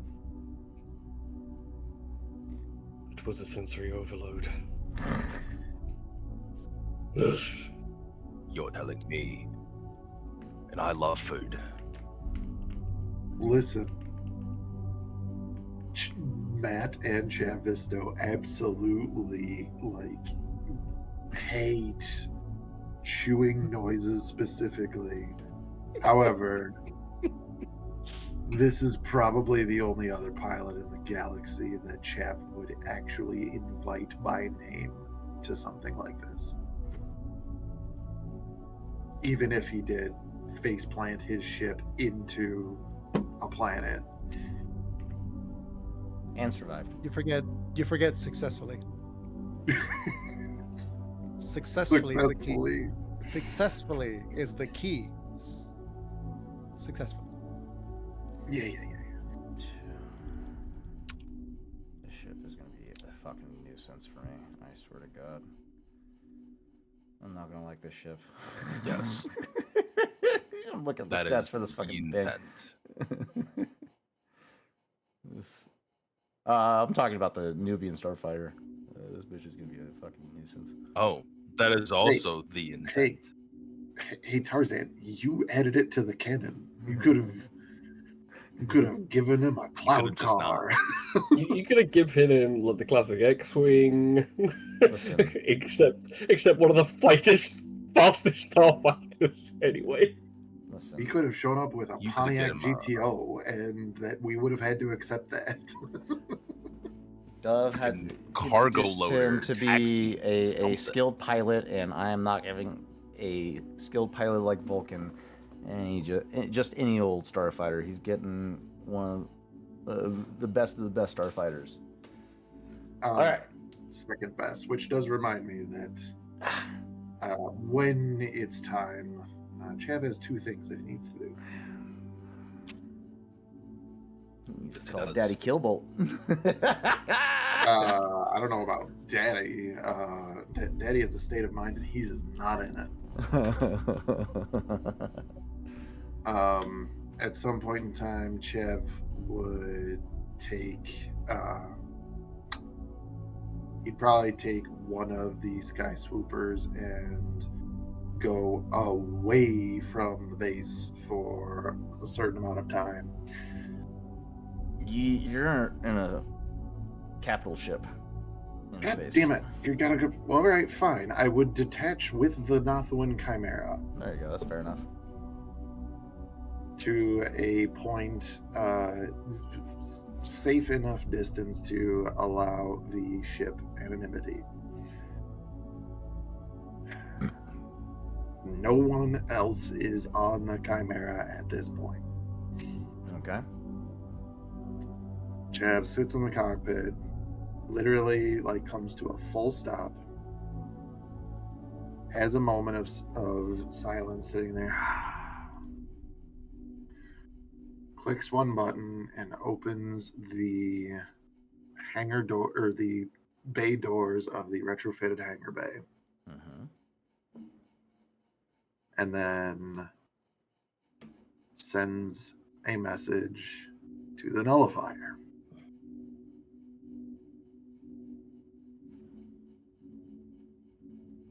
Agent Gilbolt checking in, requesting Agent Gilbolt.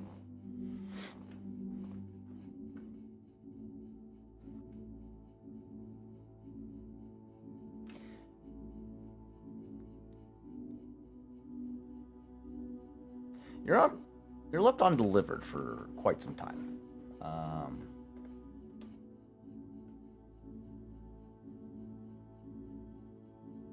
Whether it's intentional or Killbolt is currently indisposed at the moment, you're not really sure, but I'd assume it brings some level of agitation, all the same. No, Chev's been an ass to Gilbolt in particular, without, not directly, like dropping his name to Black Sun people and saying, yeah, just say their name when you get arrested. Just say Agent Gilbolt when you get arrested and he'll handle it.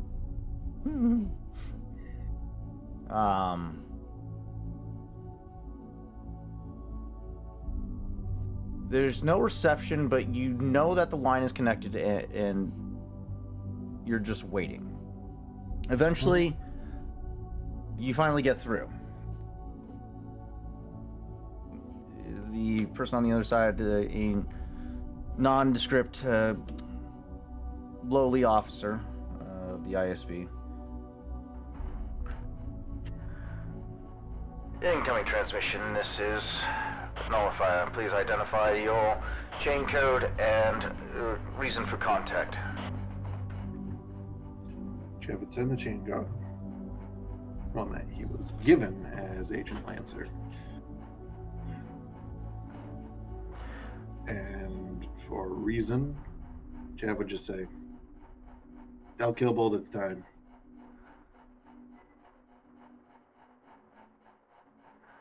Chain code received. Agent Lancer, we have special notice to notify Killbolt upon contact. Please remain on the line. Chev is sitting there looking out the window at the void. And he has a moment where he goes,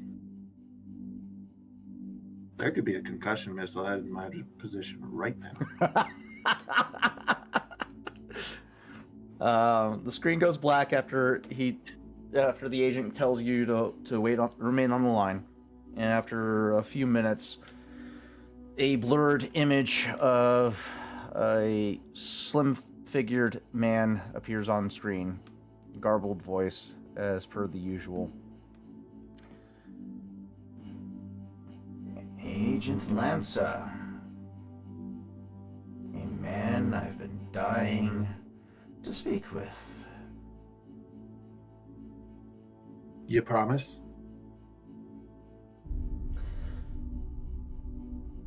Probably not as much as you. How may I be of service to my lovely agent? By doing the one thing left on the agenda that you said you would. I need the Lancer. I take it the final leg of this operation is prepared? Absolutely. Excellent. This may be our last communication. You want to say something sweet in my ear? I'll be watching. Try not to die. I still have plans for you and your crew. Gilbolt. After this, you can have your fancy ship back. You don't make friends by putting bombs in people's skulls. We in the ISB don't endeavor to make friends. I guess that's why I have a lot more confidence going into tomorrow than you should. That confidence will serve you well. Let's hope it's not misplaced, Agent. It would be a shame.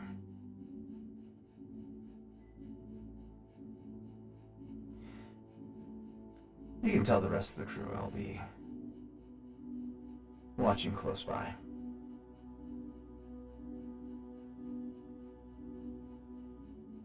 For your sake, I hope not too close.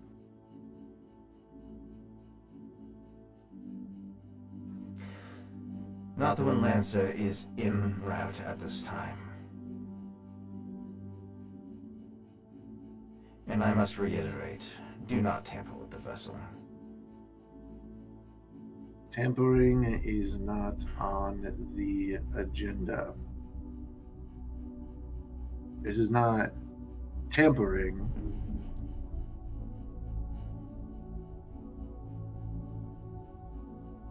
Blue's not really my color. And I killed the line.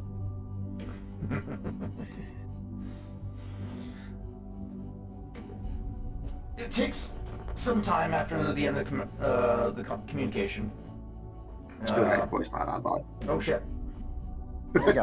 It takes some time after the end of communication, obviously, as you're not sure as to where this ship will be coming from, but by the time you remain in place, you get a good sense that there's a good chance that the nullifier's somewhere in the sector.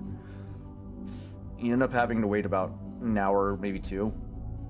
So, nullifier's close, but not too close. But now that you've called the Nothwin Lancer, Killbolt knows your intended destination. Mhm. The Nothwin approaches after exiting hyperspace. R7 docked in the droid socket, piloting the ship, and docks it. Yeah, you guys left R7 on the nullifier, that's right. Yep. I was not about to bring an Imperial droid with us to go talk to the rebels. And the Nothwin Lancer docks in your retrofitted hangar bay aboard the Nothwin Chimera. I close the hangar bay doors, allow the cabin to repressurize, and then I enter the cargo bay, look up at R7, just go, how you doing, little guy? R7 gives you a quick scan over to basically confirmation of identity. Blue beam of light scans over your entire person, and then as you present this line of questioning,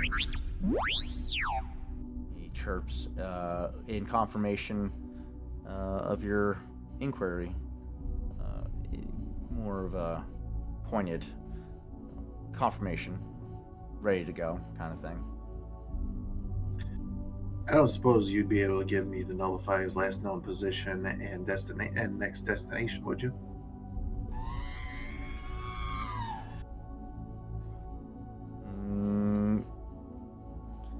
I didn't quite get that.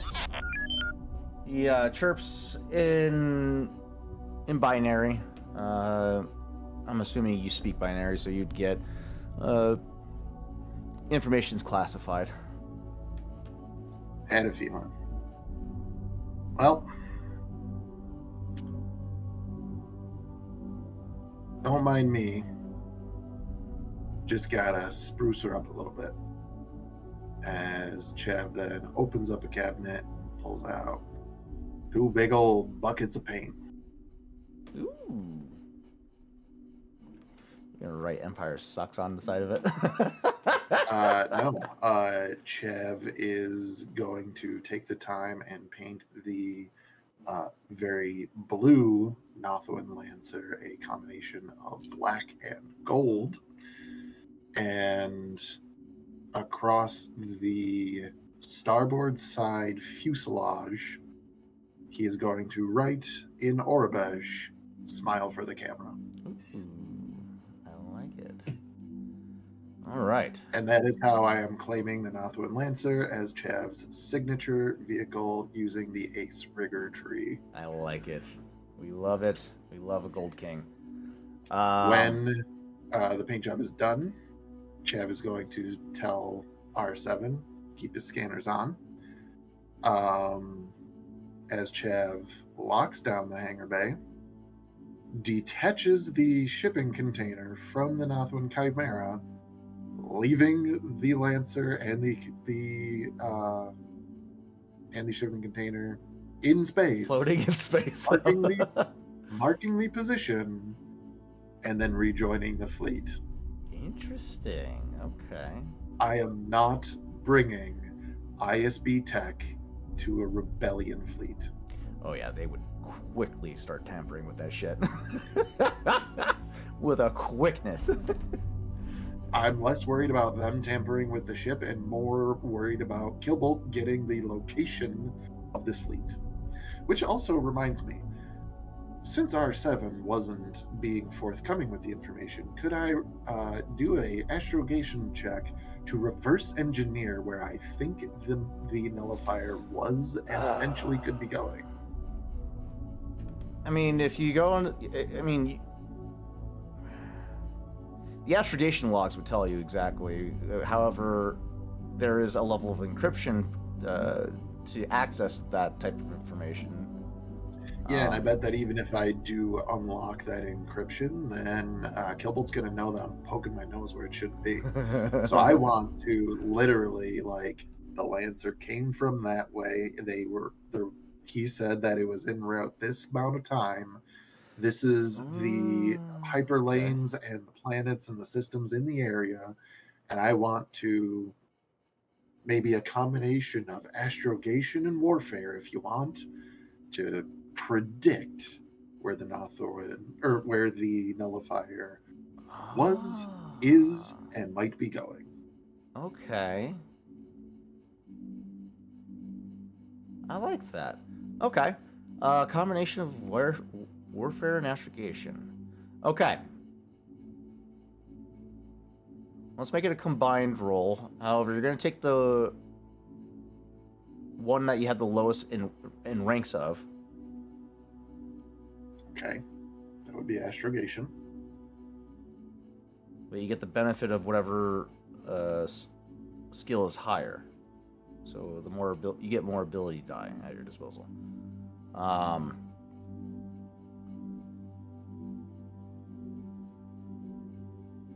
Okay, so I am then rolling. I get the ability of whichever one is higher, is what you said. Correct. So astrogation is intellect, warfare is. They're both intellect. So it's the same. It's the same check. Fair enough. That is actually fair enough. Alrighty. Difficulty. You're trying to deduce the location of this ship's arrival based off of sight. So this is going to be a formidable difficulty. Okay.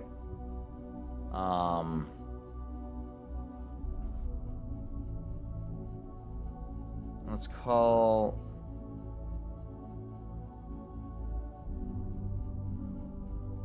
Let's call it formidable difficulty.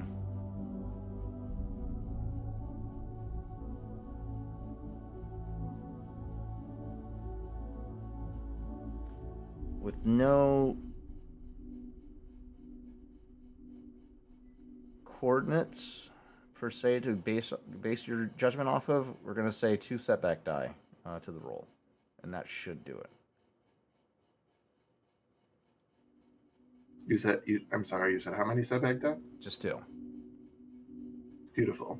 I have 2 ranks of Galaxy Mapper, meaning that I will be ignoring those. Oh, that's not nice. Guys, I'm going to fail this roll, but I had to try. Yeah. Yeah. If only you had a person with a computer brain. Well, I couldn't bring you with me because bad shit would have happened. Yeah, I would have. Another reason for me leaving the Lancer in space, because somebody's going to be like, so while Chav is asleep.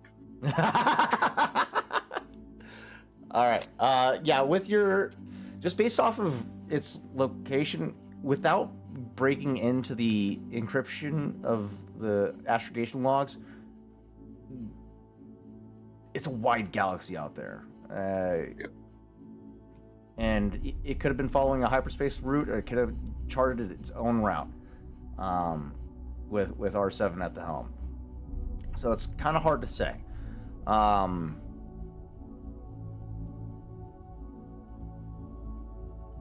Did you roll any Alrighty. advantages? No, just 4 threats. Oh shit. Yeah. Okay, so that's I'm gonna say those threats accumulate in the form of time as you're trying to like look at this galaxy map. Yeah, you spend like a better part of like 40 minutes trying to isolate something that would seem like a potential location for an ISB command center, but nothing makes sense to you. The correct answer is too damn long. Chav, at the end of this, gets a little bit upset, hoping that he could have potentially gotten something. And then he is going to bring the Nothwan Chimera, sans a shipping container, back to the fleet. He's going to redock, and then his next stop would be Dr. Katala. All right. Okay. That being said, oh, there you are. You keep popping in and out on me. Dr. Katala and Jay are hard at work treating some of the various crew members aboard the Winds of Justice. Jay and Katala seem to have established a stronger rapport between each other, and are working more closely now. Katala handles more of the advanced cybernetics projects, whereas Jay handles the application of cybernetics and whatnot, and goes over maintenance and whatnot with the patients and everything. Seeing you guys arrive, the two of them greet you excitedly. Actually, that's a lie. Gratala's heart just blinders on, focused on her tasks. However, Jay is excited to see you guys. Hey, good to see you guys. How's everything? The whispers aboard the ships speak of tomorrow.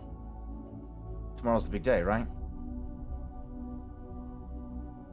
You are very correct about that.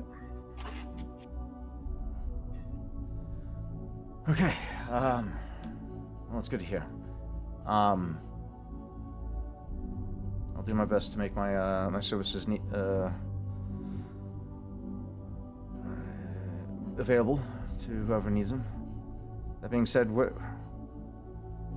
where's my standing in all this? Am I going to be with you guys, or what's the plan? Who's all here? I imagine people want to talk to Kratala. That's not just Chav. So by all means, this could be a group activity. Kesh is not there. Kesh is going over the A-Wing as well as going over all the resources, ships, basically doing his normal routine when it comes to a military operation of this size. Plus, he's wanting to check out. He's wanting to check out the ship. He's wanting to check out his new little baby, his new little starfighter. So he's not there. And Raul will probably Raul is also. Raul would want to, but he's not there because he's currently being crushed under the weight of preparing for this endeavor, as he's trying to make sure no one dies. So he's doing maintenance on literally everything. Yes, but you could spare 10 minutes. Give Raul 10 minutes to go see Dr. Gratala. This is for me, the player, please. If Legit. Okay, if let's see Dr. how this Gratala, goes. Let's see how this goes. Chev talking to everybody one at a time, just be like, I'm going to go see Kratala. You got something going on, or you want to come? You know, everybody can say what they want, but when it comes to Raul, what's his response? Raul is. I'm gonna be so for real with you. I think Raul would literally just be neck deep in doing three things at once. He's computing complex math for fuel formula in his head, while he's also changing out a solenoid over here, and in his other hand, he's over here. So I imagine to... that this question happens at like Chav approaches him like at a bench or like in a hangar or something like that. So some like very mechanic-esque area. And if that's the case, I'm going to pick up a hydro spanner. I'm going to throw it at him. If you can dodge a wrench, you can dodge a ball. Pretty much. Not like with the intent to do harm. Just hit him hard enough to get his fucking attention. I think just before the wrench hits him, he will sense its presence. He doesn't quite catch it, but he will make like it's almost like he was there, and then he just shifts over, and you're like, "Huh? What?" And he'll turn to you, and you're trying to disturb my work now of all times, because why? As I said, I was going to see Kratala. She's here. Why is she here? This is like the worst place for her. What? Well, it was And also he the just safest place drops for her, everything. being a fugitive from the Empire and everything, and somebody who's supposed to be dead. You guys did leave shagging her up with with the our rebellion squad. was the best option we had. You guys did leave her with them. Bringing her to the front. Bring her to the front lines can't be a good idea. What is she thinking? Hey, this isn't the front line. Always just going to. You're just gonna hear all behind you, and it's just. Jesus. Go see the doctor.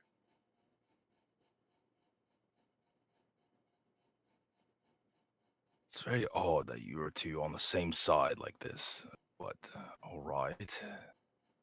I wanted to see it anyway. You don't have to push me. And it, he makes like it very obvious he's trying to like make himself more presentable. He like picks up an oil rag and wipes off his hands and straightens out his heavy heavy overcoat and exits the room.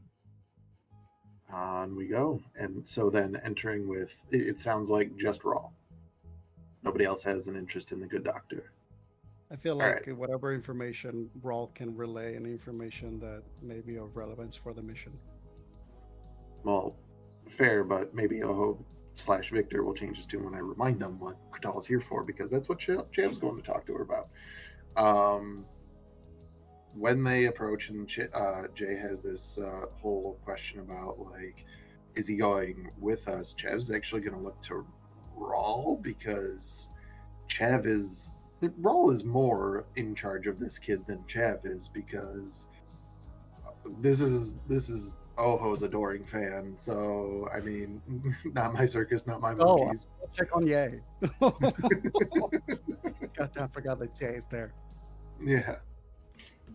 So if that's Oh, the case, then I would look directly at Oho and just like, I'll leave that to you, as I kind of like move around and try to go find Dr. Kratala. So, am I to be joining you guys on the strike? What's the plan? Well, it depends. What do you want to do? I want to be wherever I can be most useful. And where do you think that is? I'm not sure. I'm not really a strategist. But you know what you're good at. Yes. Field application of medicine. Have extensive training in that. Surgical, field surgery. I can do that. So it seems that you might be very important for the aftermath. You want me to remain here on the capital ship? Offer your services to the leaders of the rebellion here. Let them know. I believe at this point they probably know what you're good at. It is important to have people that are going to be able to save lives after the fact. Your skills are no use to anyone if you're dead. And they are not going to be useful for those of us who may not make it back. There's a wave of disappointment that washes over him. You get a sense that he's probably been wanting to go on the front lines, but there's also the realization that he's not the most skilled combatant. So there's like this duality of, I want to be useful and I want to be able to help, but also I realize I'm a huge liability on the battlefield because I can't really provide much support other than keeping you alive. So it's just it's that duality that keeps him kind of frozen in the moment as he's trying to justify being on the front lines with you, but he can't seem to find the words. I think Goho just gets closer to him.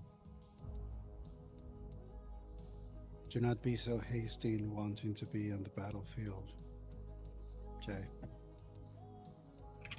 Because you may end up being there sooner than you ever anticipated. There will be times when the battle won't be out in space, aboard ships. There will be times where it'll be on the ground, in the dirt, on the mud, by the shore, where blood, sweat, dirt, it all mixes, where people are left behind, where people cannot continue. And those who can, they will benefit from having someone like you. But if we get on a ship and you are with us and you fall, then protecting you may become a liability. And then nobody can protect us or heal us if you're down. If you want to be in the front lines, I think you have proven enough taking care of Dr. Kurtala and helping the rebellion here. So if that's what you want to do, I'm not going to oppose. It's time we make our choices. We have to make them clear-headed.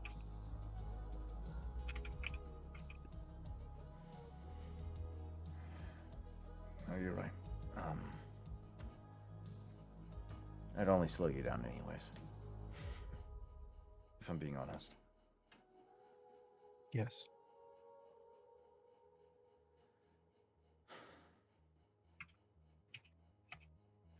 But one day, perhaps not.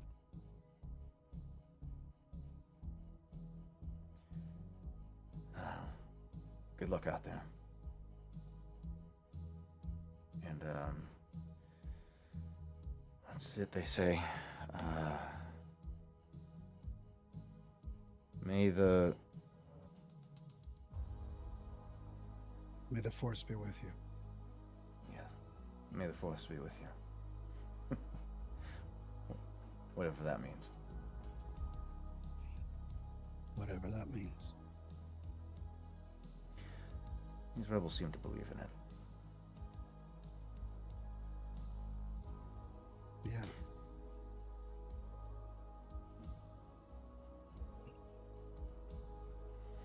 Whatever it means. He kind of just straightens up. Gives. You see a reaction to salute, but he kind of holds himself at that moment, realizing he doesn't really know where your standing is in this organization. Just has a moment of looking at the salute, like, just walks away, like, no, there's no need for that. And he kind of turns to the rest of you guys as he gives you guys a nod and goes back to dealing with the patients in the med bay. While that conversation was happening, Chev would have approached Dr. Kurtala,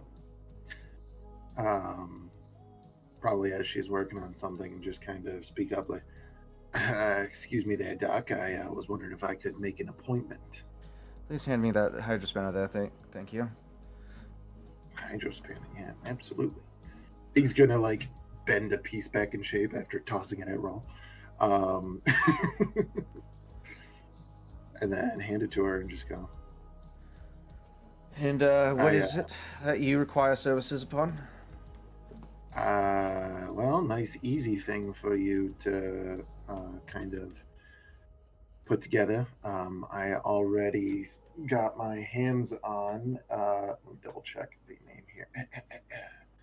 A set of, where's the items? There it is. Q22 retinal trackers. I would like to have implanted ASAP, preferably. Whenever you get the chance. She sets down her tools on the workbench as she finishes screwing in a bolt in this prosthetic limb that she's applied to one of the patients. Turns to you with a more focused attention. You do understand this surgical procedure is going to require some downtime, that which I don't think you have very much of. I do recognize that it will require that, and I hope that you recognize that I will not be getting it. Otherwise, I'd be asking anybody else on this station to do it. Your hands, Doc. Your care is best left in my hands, to be certain. However, I need you to understand the gravity of your decision. I know.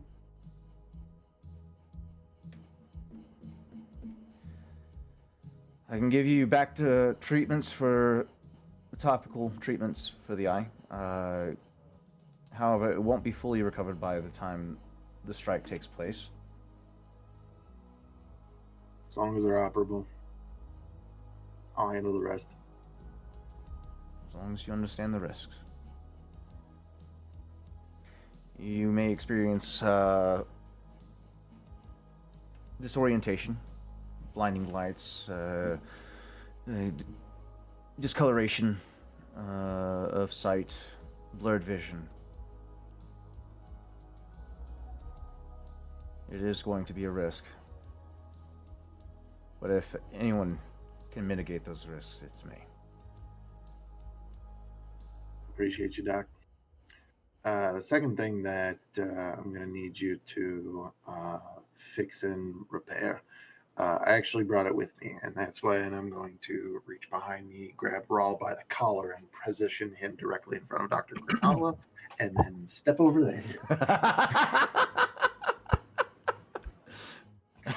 She kind of looks shocked at for a moment. Mind you, for the audience, Dr. Cortala is an Arcanian woman, late 30s, mid to late 30s.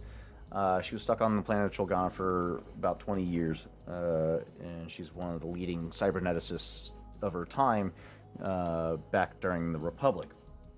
Arcanians are most famous for their stark white hair and irisless eyes. It's just straight white eyeballs. No color. Similarly to Chiss and their red eyes, Arcanians have no pupils, no irises whatsoever. And she's pretty, not significantly augmented by cybernetics, but she has a cybernetic left eye that's got a telescopic function for being able to observe her procedures on a more microscopic level without the need of a microscope. And some augmentations to her hands to help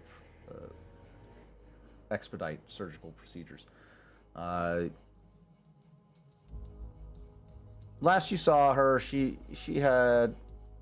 You guys hadn't gotten her wardrobe changed since you got her off of Cholgana, so she's been rocking the same torn up tunic for like the longest time prior to arriving here to Auric Squad. Now she is like cleaned up, well presented. This ivory white lab coat and scrubs, cleaned up hair tied back and very well manicured, stands before you, Rawl, with a shocked expression on her face as she realizes the situation. Rawl, good to see you are well. And she leans over. You see her eye kind of telescope in as she examines the healing scars around your CPU on your skull. It seems that you're taking pretty well to my implant. It's good to see. Have you experienced any splitting migraines, disorientation, irritability, nausea, anything of that nature? Throughout this whole time that Chap had been making his request, Rawl had just kind of been staring, kind of almost slack-jawed. Just wow. And when she leans in and her eye kind of telescopes,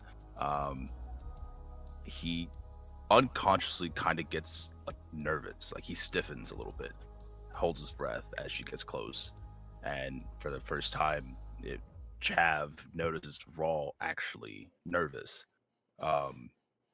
and he kind of stammers, "I do experience vertigo sometimes." All right, vertigo, as well as it seems a delay in synapse response.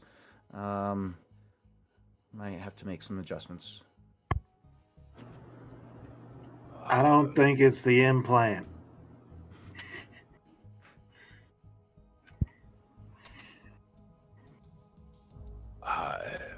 I don't know what it is he's talking about.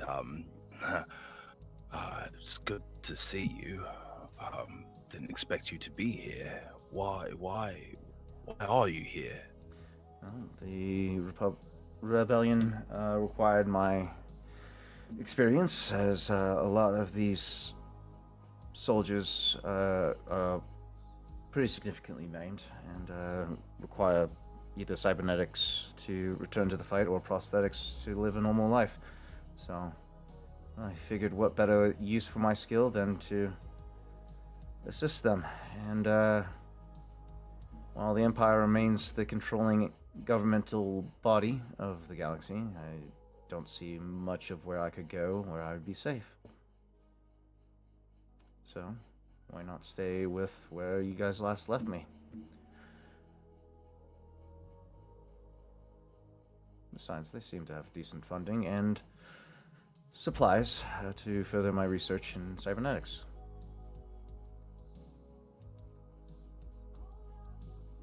Raw kind of like muttered under his breath, I shouldn't have left you. And well, I'm glad you're safe and you're doing well.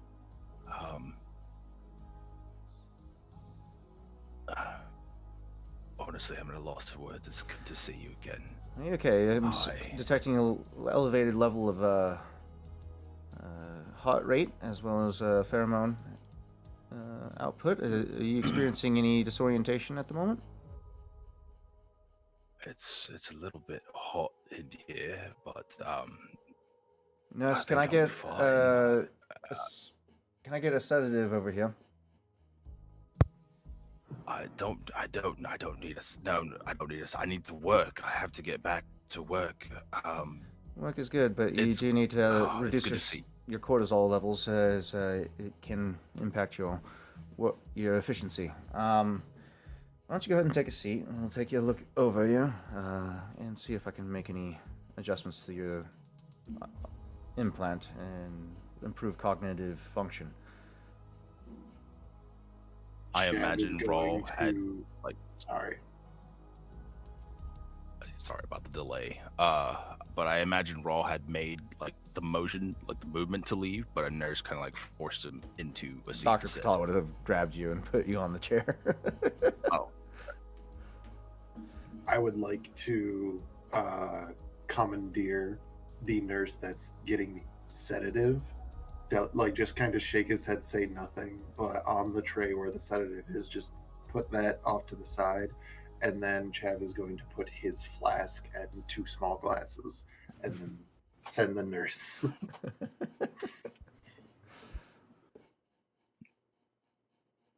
By this point, she's as she sits you down, she's already swooped around behind you and started interacting with your implant. She's removed a couple panels and started finicking around with the wiring inside. Please remain still as I work on my augmentation. Please, any unplanned for maneuvers could result in a very uncomfortable moment for both of us.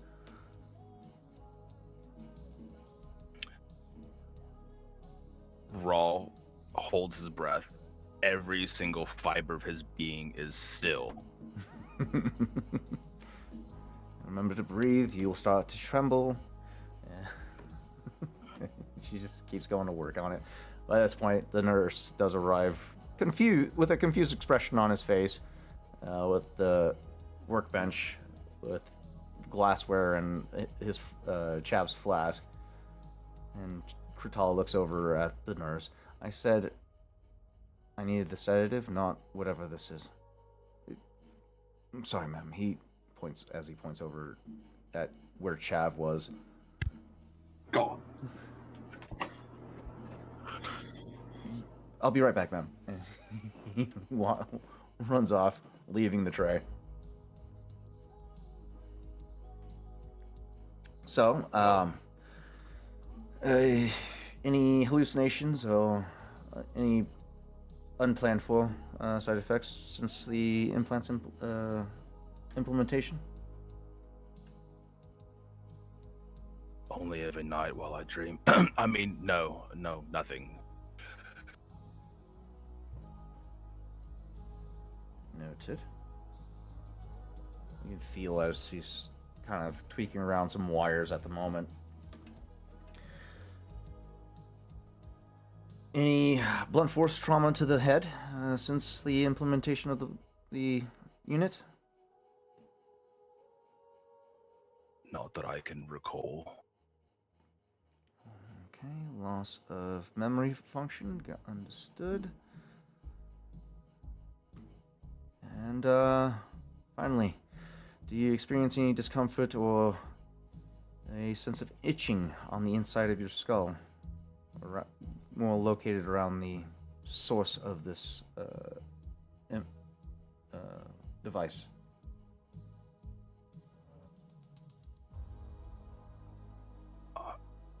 I don't know. Right now, everything itches all over, if you will.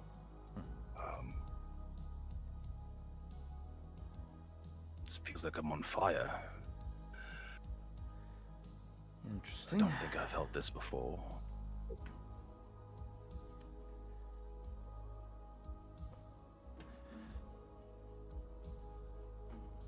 You know, I've seen some of the other recruits, or rebels, as it were. I've heard them speak of drinking to unwind.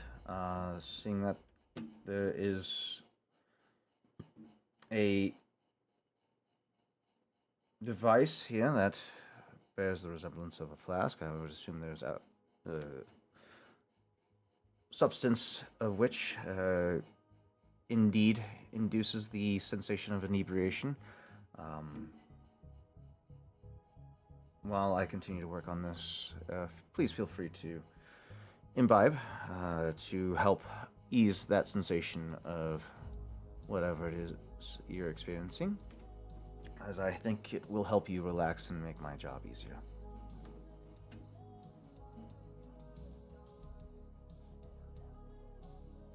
As I kind of slowly and wordlessly move towards the bottle, Dr. Kurtala, what does her face look like? Is it like tired, or like she look like she's rested?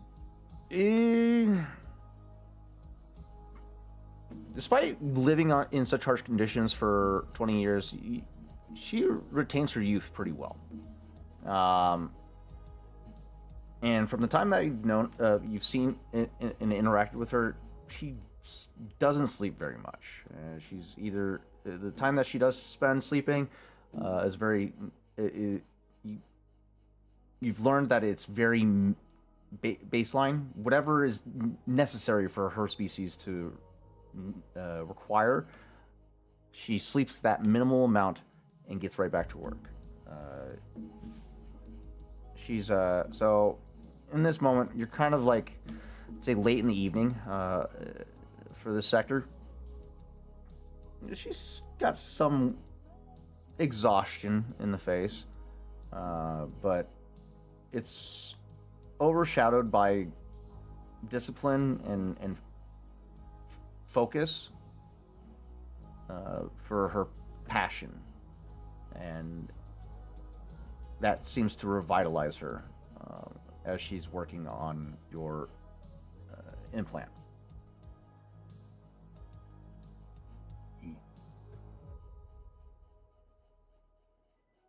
Rawl pours himself a glass, stares at it for a moment, then pours himself another glass.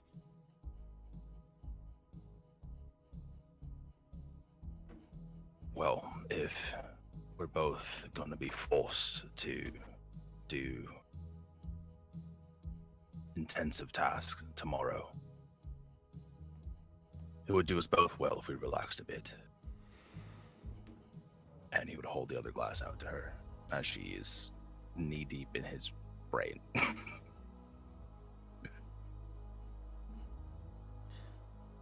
She looks at your hand.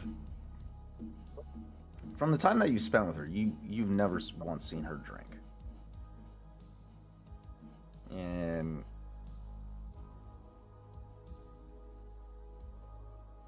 though you can't see her, you get a sense from the delay in reaction or interaction, and she's probably confused by this gesture.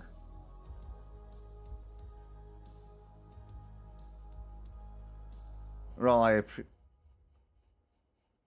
from my understanding, I appreciate the gesture, but I don't partake.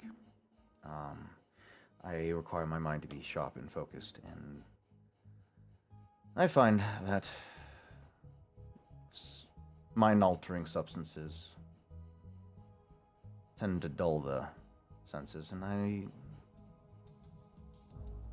do not partake because of that. But listen, you've got your hand in my brain. I may have one more day to live. At least you can do a share drink with me.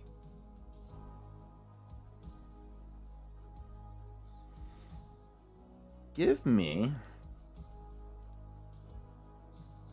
a charm check.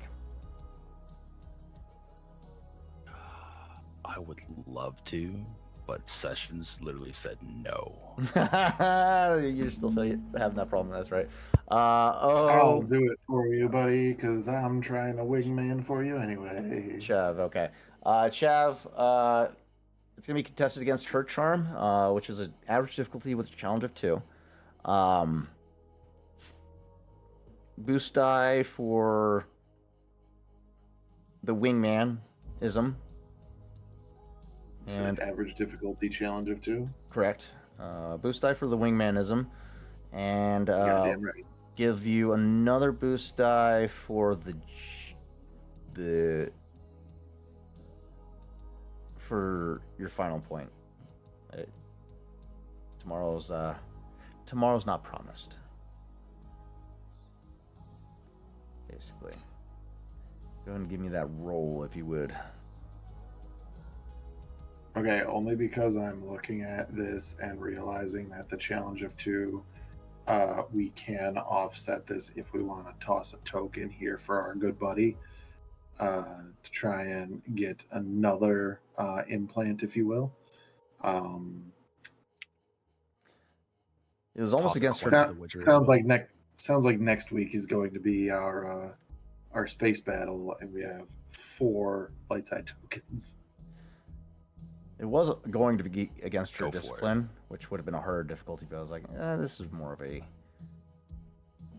heartfelt moment. I think this would be a charm thing. Alrighty. Hiya! Hiya! That's my boy.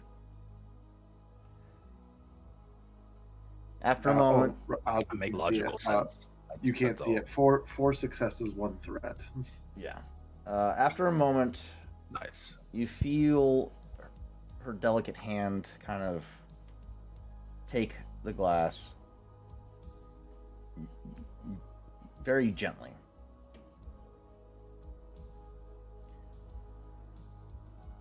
Just this once. Let's not make this a habit.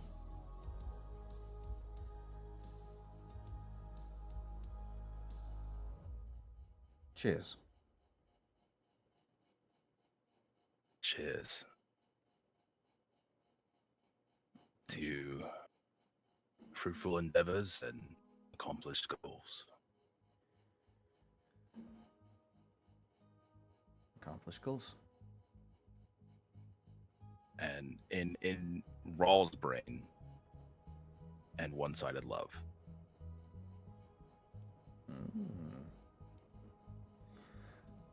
She shoots the glass.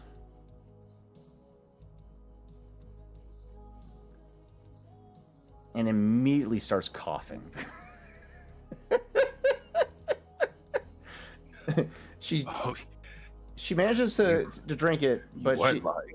it is it's a serious fit of coughing to the point that she removes her hands and stops working on what she was working on to regain her composure. She gets absolutely floored by this concoction, and she goes red in the face from it. Sorry, that was from Chav's private stock. He peeks in the flask, and I really don't know where he gets the stuff. Nobody knows where he gets it. You really You drink don't. that willingly. For the times when the senses do need to be dulled, sometimes it's too much. Why does the senses need to be dulled? That's how mistakes are made. Alright. I had your drink. Now let me have my work. Sit still, please. And she goes and right back to it after she regains her composure.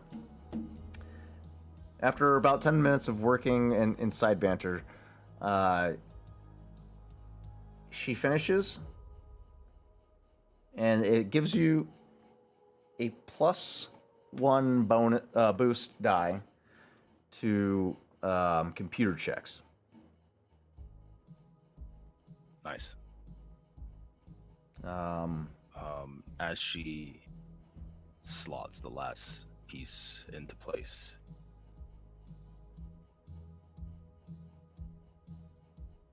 Rawl turns to her, and like the tool that she had in her hand, he clasps his hand over it. I don't know what tomorrow will bring,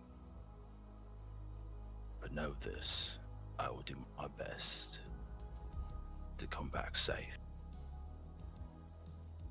Please do the same. Remember, you are valuable. Remember, people treasure you.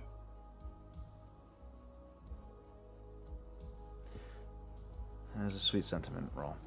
And with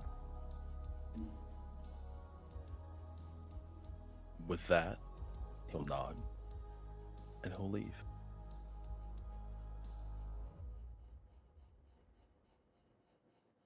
As you go to leave, she'll call out once more. If you experience any more discomforts or with this latest update to the software, if the CPU starts to overheat, please see me at my personal chambers. I'll be there once I finish up here. Otherwise, rest up, Roll.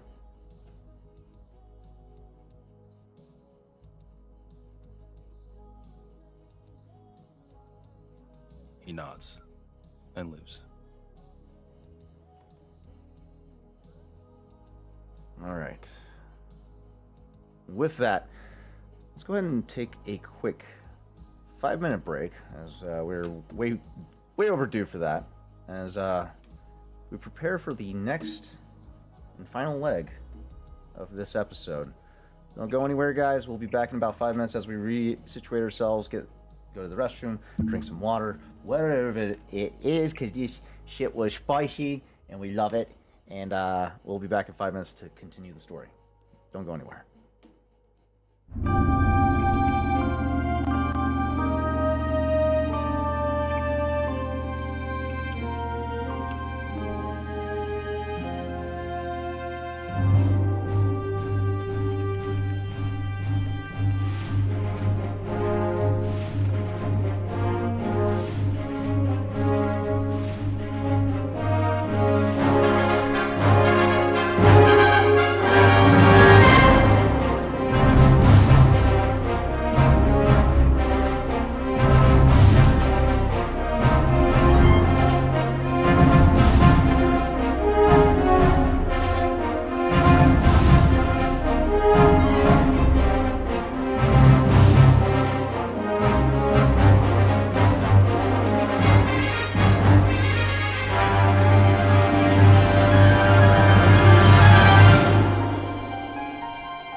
Hello and welcome back, all you wonderful Tubi Dicers. Let us return back to the scene of the action. The crew has made preparations in an effort to prepare for the battle that is to come. We're going to do some retroactive rolls, if you will, to see how successful some of these attempts were. I gotta remember what is the medicine check for implanting a cybernetic for Dr. Vitala. Let's see. Making a medicine check. This. May ignore one failure and threat. No.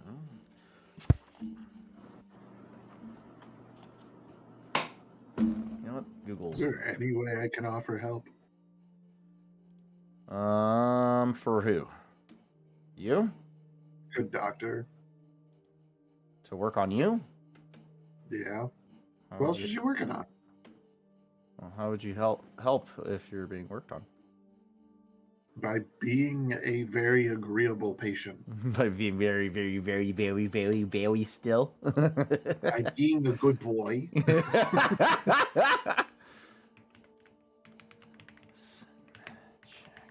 Being the goodest boy and getting a lollipop at the end of this. It's a hard difficulty. Sugar okay. free, just like at the dentist. This is a hard difficulty.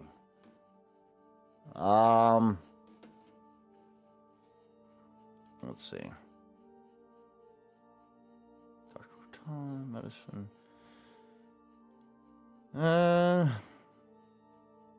I'll allow it. Plus, she also has a staff at her disposal. And then J as well. So that gives her a free upgrade. Okay.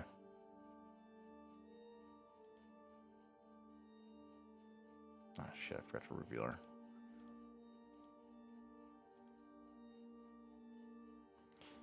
Alright. Yay! Surgery success. For the listening audience, that's 6 successes and 5 advantages for the good doctor. And with the amount of success she was able to generate, she's able to negate the critical injury you would have had to roll to get the implant.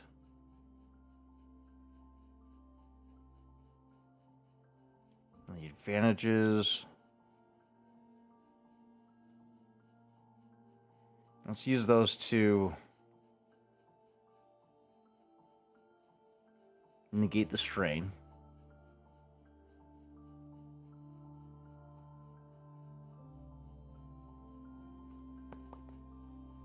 Yeah. You're all healed up. You effectively have the implant.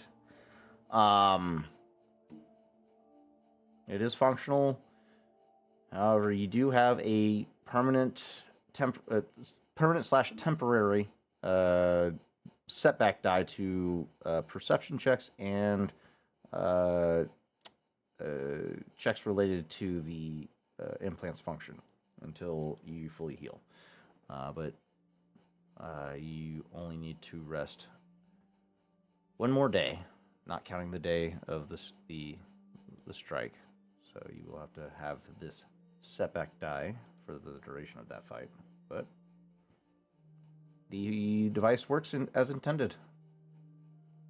Basically, your eye constantly itches and you have to refrain from scratching it, or else you'll risk damaging it, and you're constantly squinting to itch it. Kind of thing. Yeah, I imagine it's a thing like, he's just every now and then got to toss on some eye drops or something like that, Basically. just to try to mitigate things. Raul, you already got your bonus for your cybernetics from Kratala. Anybody else? I have a couple of things. Mm-hmm. I think the last time that I tried to communicate with Eliza, it didn't went through, correct? Correct. Um, I think Oho would like to try that again. Oh boy. Would you? Yeah. Would you like to try again, friend? Yes, I would. Yes, I would. Too fucking bad. Where's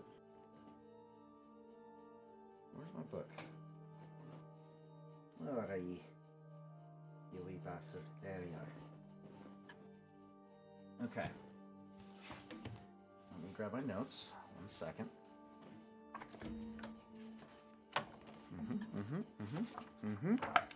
Boy, oh boy, do we. We're pulling on strings we haven't pulled on in a while. Oh boy. Is that what the kids are calling it these days? Apparently. Let me get my information right. Hold one real quick. Where is good old Eliza? What is she up to? Not quite. There we are.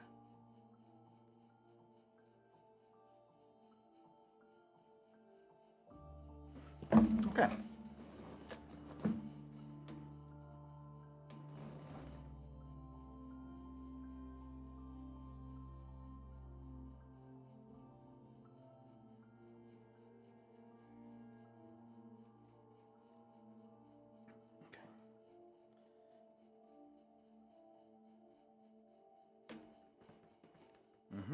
Okay.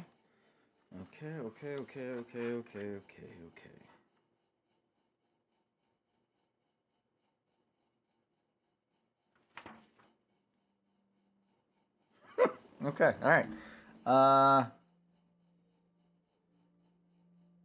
You call out.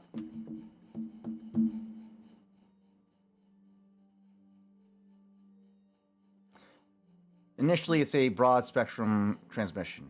You don't have any idea of exactly what her location could possibly be. So you send out a broad net in hopes of catching something. I mean, you have time to kill. Why not? Let me find. I think he probably uses to make sure that also he's not compromising or occupying the comms from the rebels. He takes his starfighter, the one that he took when he left Eliza to rejoin the group, and probably makes a call from there.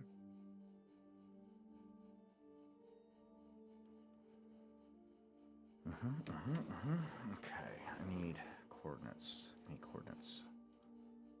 Give me coordinates.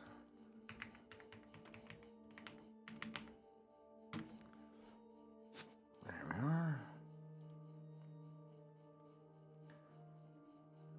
6. There's 6. I need.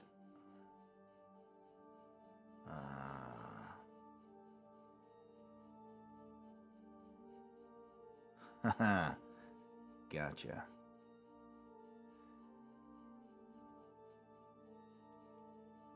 All right. Transmission capabilities of the starfighter itself are not strong enough.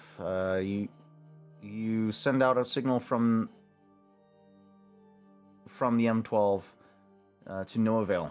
So you decide to work your magic a little bit and try and ping it off of the longer range sensors of the Nothwin in an effort to reach out further into the galaxy. Utilizing the long-range capabilities of the Nothwin, after about 20-30 minutes, your net catches a blip.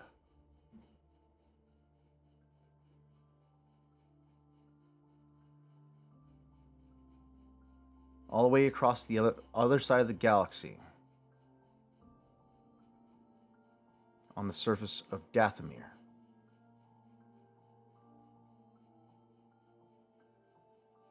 Your transmission locks.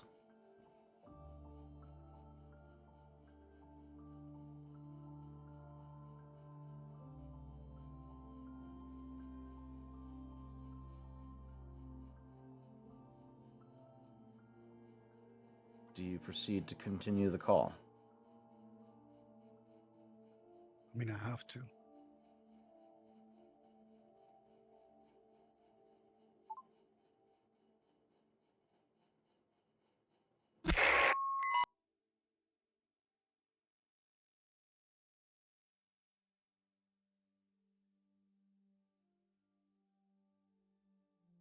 I'll do the calling.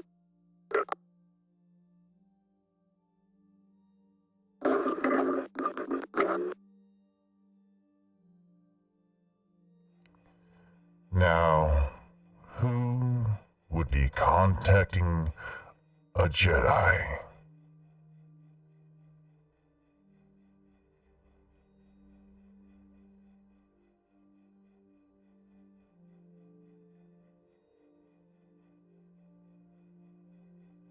Where is she?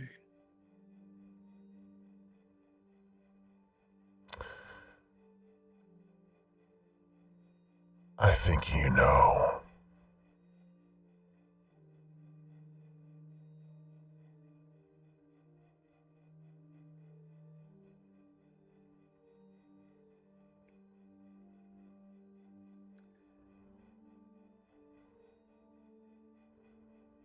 I think Oho.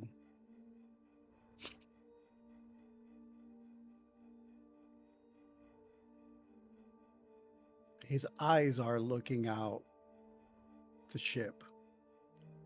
And I'm imagining this moment being like where the ship is parked. There's like a clear visual to the stars, just like at the empty space, like the exit area where the ships would go out through. And there is that part of him. He feels the part of him, the impulse of wanting to just bolt through and just make it to Dathomir, like as if he could just go in a straight line like a bullet. But he knows that he can't do that. He knows that that's not the way.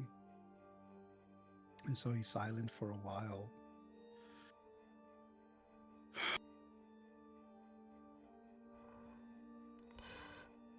The signal tells me you're way away. I wonder where you are.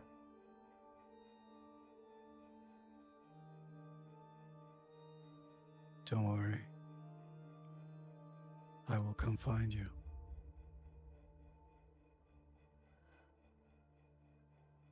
I look forward to it. You won't.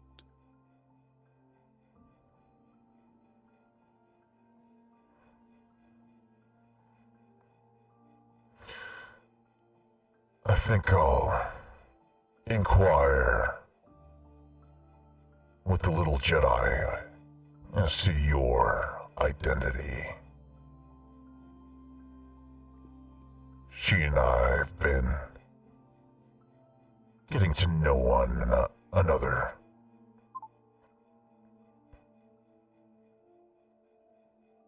Why are you too scared that I might cut you down again? If you ask me instead. Interesting. You speak as if we've met before.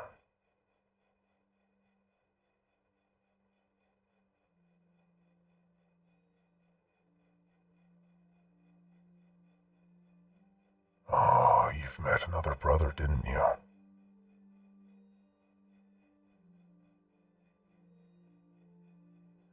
Tell me, was it the fifth?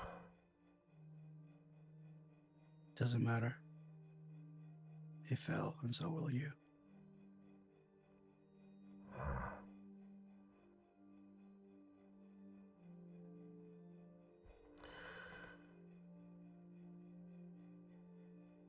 know this. Jassar doesn't fall easily.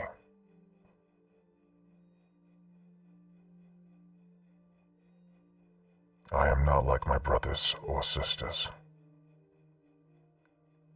I am the one they come to for training. Your master made the mistake of pursuing me.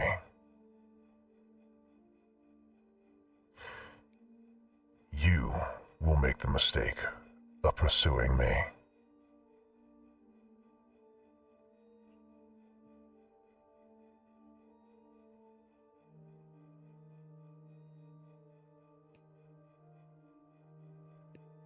You will make the mistake of thinking that you'll be able to see me coming. And then he cuts off the feet. Ooh, I've been holding on to that for so fucking long. Immediately after that happens, Oho, he ends up just getting up and pacing for a moment. And then there's bringing himself back to center. He closes his eyes.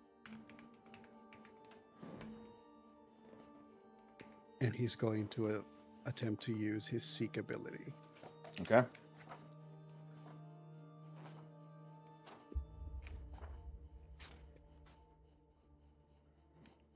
Sarah.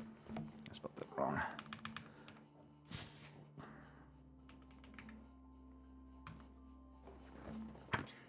Sarah is the name that they gave you.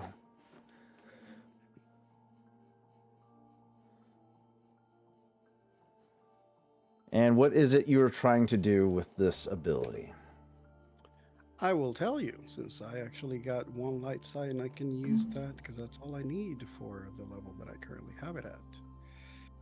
Seek ability. The Force user, allows the will lead the way to something lost or forgotten. The user may spend Force sides to gain insight into the general location or direction of a person or object that he knows about, regardless of current distance. I need to roll a vigilance check. So let me just roll that. It's a hell of a callback, by the way. For the audience, those of you that aren't aware, Eliza was a Jedi that the party has encountered back on the first adventure of this campaign, back on Belsavis. Eliza took up Oho as a apprentice or Padawan, if you will, in an effort to teach him further his knowledge of the Force and her understanding of it, in an effort to prepare him for the potential threats that is the Force users known as the Inquisitors that she has been evading all this time. Yep. So I rolled a check. I succeeded on my vigilance check, and I also succeeded on getting a Force light sight to activate it. So as per the description of it, it just says, I get, what is it? Gain insight into the general location or direction of a person or object that he knows about, regardless of current distance. Okay. From the source of the signal. Go ahead. Since I don't know what else we'll do today, I'm going to use my Triumph if that is going to give me any extra, advancements into this, tapping into this ability. Okay. From the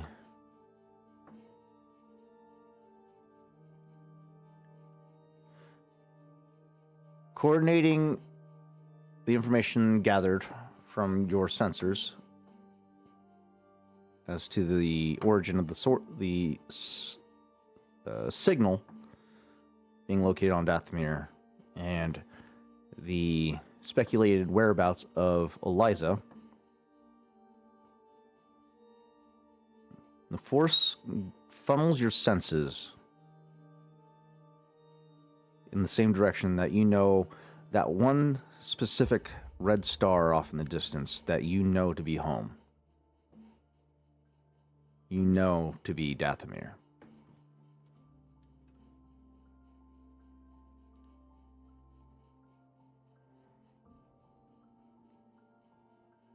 But that's a good sign. If the Force is able to guide you to her, she is still connected to the Force. She is still living. Yeah.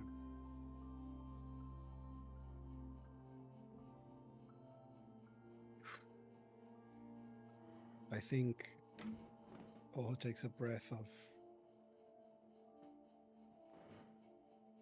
somewhat relief about the fact that he can still sense her through the Force. And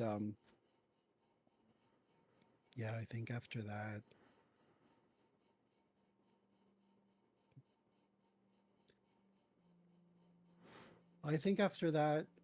he wants to try to focus once more and then once again try to also sense if he can keep tabs once more on Ego's sister.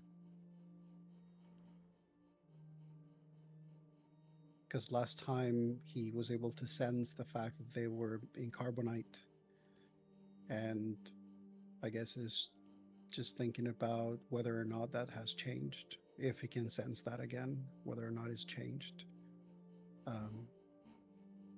Just in case he has something to give Ego to hopefully either give them something to fight, to look forward to and fight for more diligently, or something that he has to hold until after.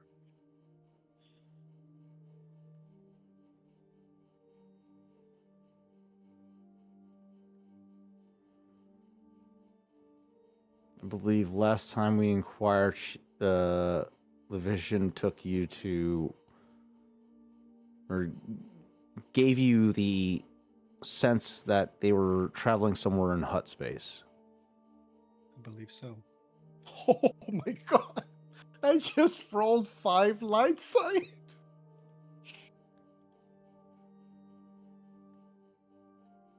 Impressive. God damn.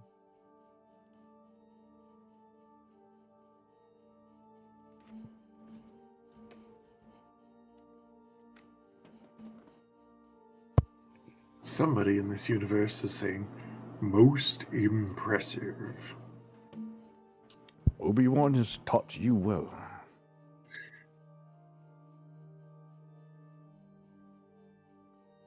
Your training is incomplete.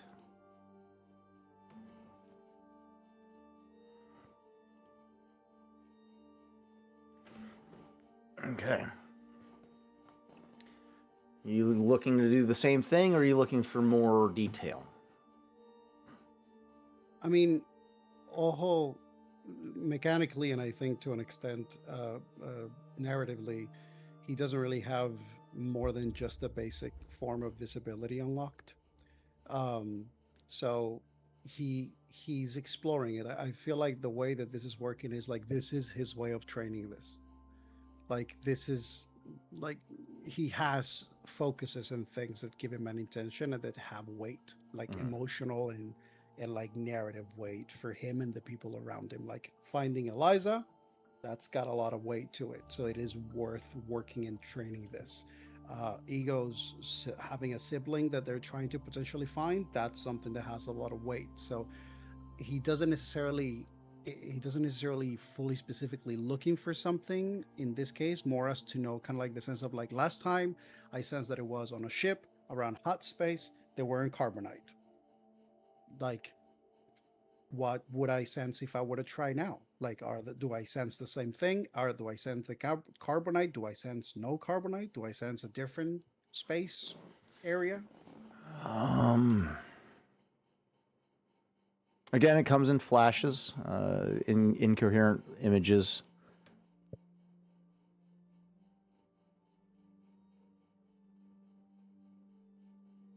the initial image of the cargo hold that you saw for the first time. The slates, the slabs of carbonite. Those are missing.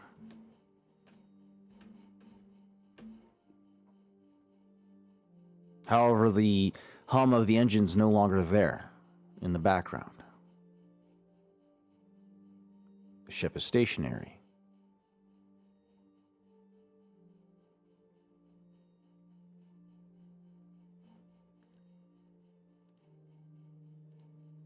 In the background, you hear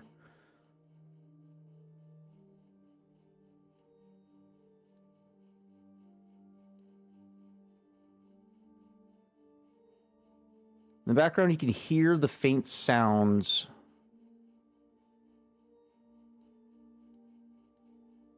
of a type of battle cry.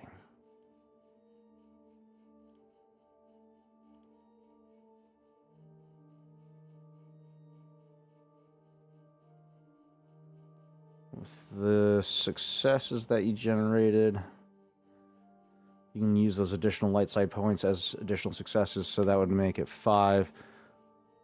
As you hone in on that sound bite, you soon realize it to be the sound of a Tuscan Raider war cry off in the distance.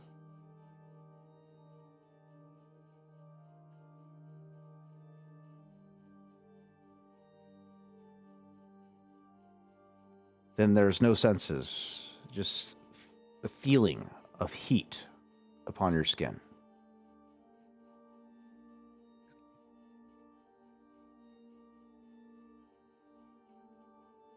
You feel sand between your toes.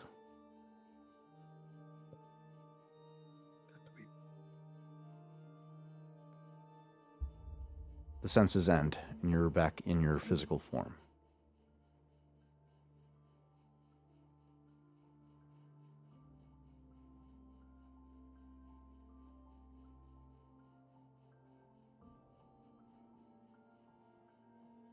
I think that feels very familiar. It would be for Rawl and Oho. I think Oho will probably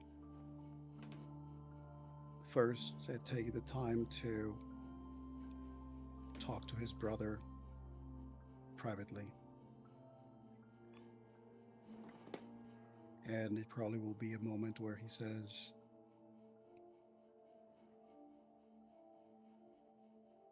I do not want to distract you with this, but I do not want to keep it from you either. So I just want you to promise me that you're going to hear me. You can share your opinions on this matter. But whatever decision we make about it, we make after Nathuin. Yes?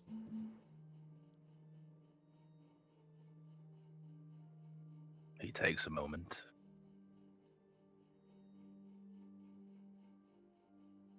All right. Speak your piece, brother.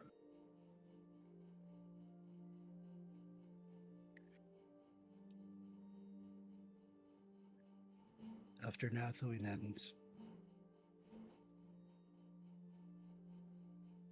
I believe the time to go back home has arrived, brother. But I am afraid that what's awaiting us there may be more dangerous than what we left behind.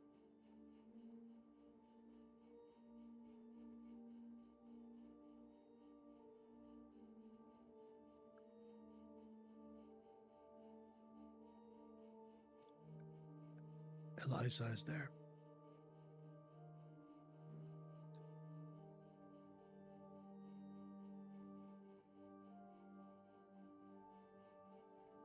And I believe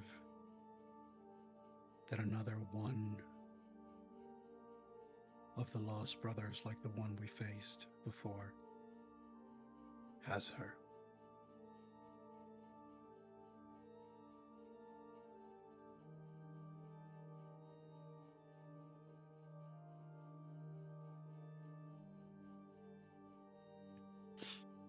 There's a kaleidoscope of emotions that go across Raw's face.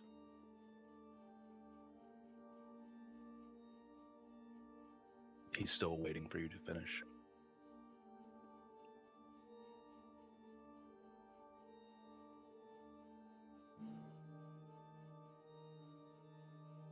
I believe that once Nathwin is done,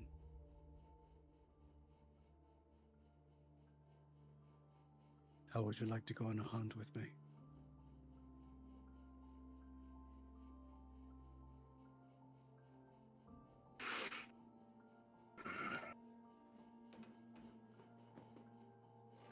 You mean back to where it all started?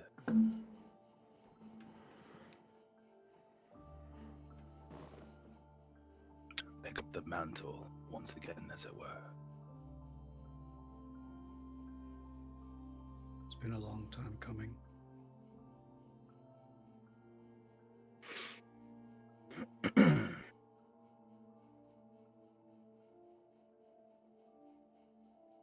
You know, ever since leaving that red desert planet of ours that we call home, I never expected us to be here. Right here. About to start a war. Or finish one, depending on how tomorrow goes. And then already looking to plunge headfirst into another, but this one supernatural.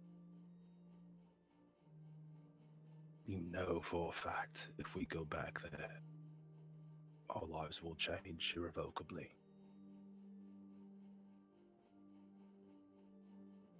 We'll be officially put ourselves on the game board.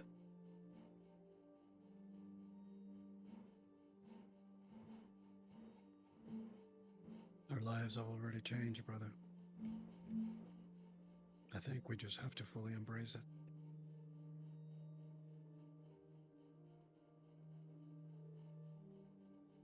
But what about clawing back to having a life? I see how you and Ego talk to each other. I know you care for each other.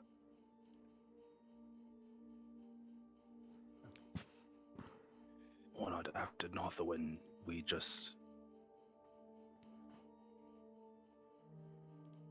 go finally live our lives like we've always dreamed?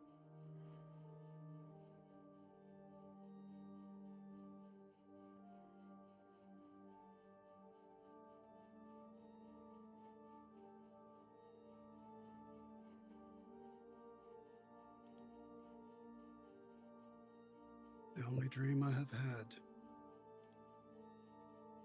ever since we were banished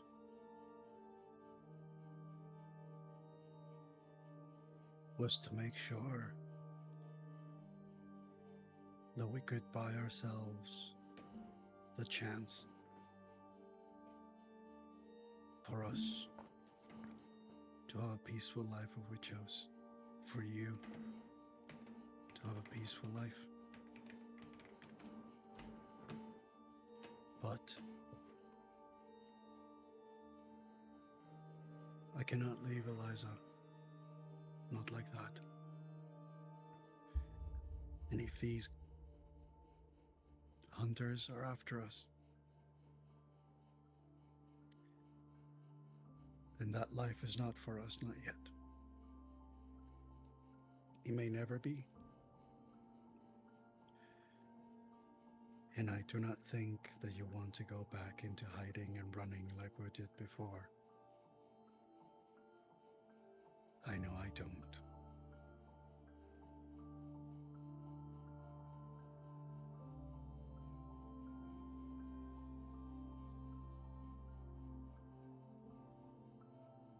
So out of the pan into the fire.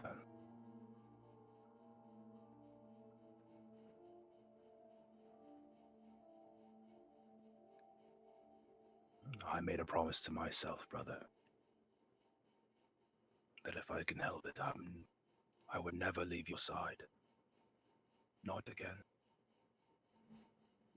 So if you want to do this crazy, hair-brained, dastardly plan,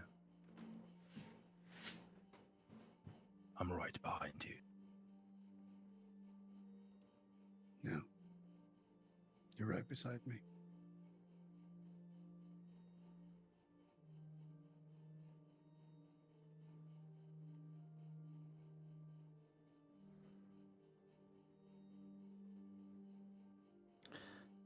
And as for ego,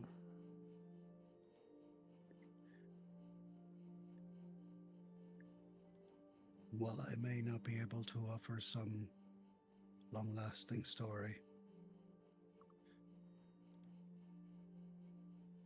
I know that I can at least try to offer them help with their sister. If we can.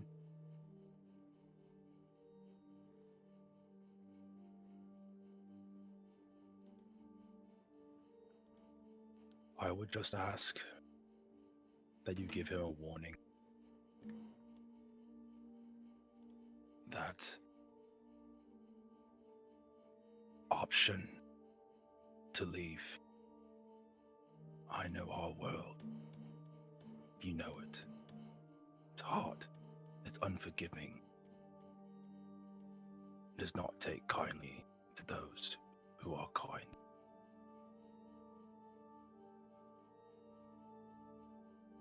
If you delve deeper together, just know I'll support you, but give them the option.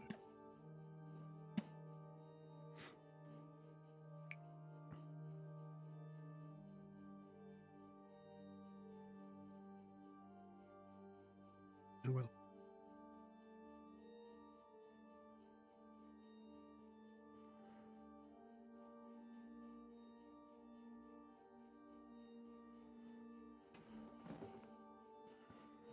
And with that,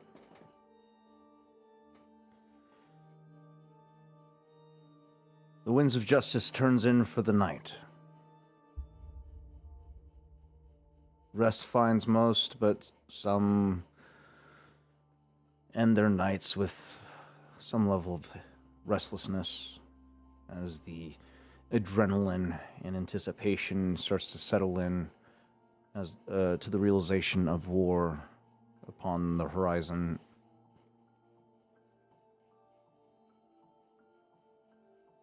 Everyone wakes the following day.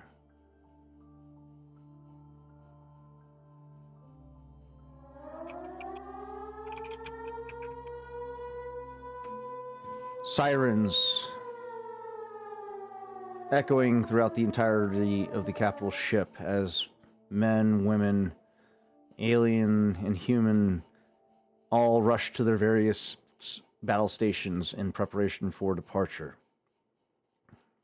Rev Garland over the PA can be heard as crews begin to secure the transport for the jump to hyperspace. Men and women of the rebellion, the hour of reckoning is upon us. Go forth into battle, knowing that the brave men and women beside you will be there the whole way through.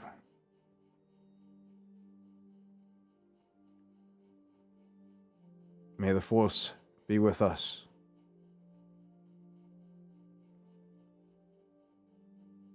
And our scene will transition to the exterior of the Winds of Justice as,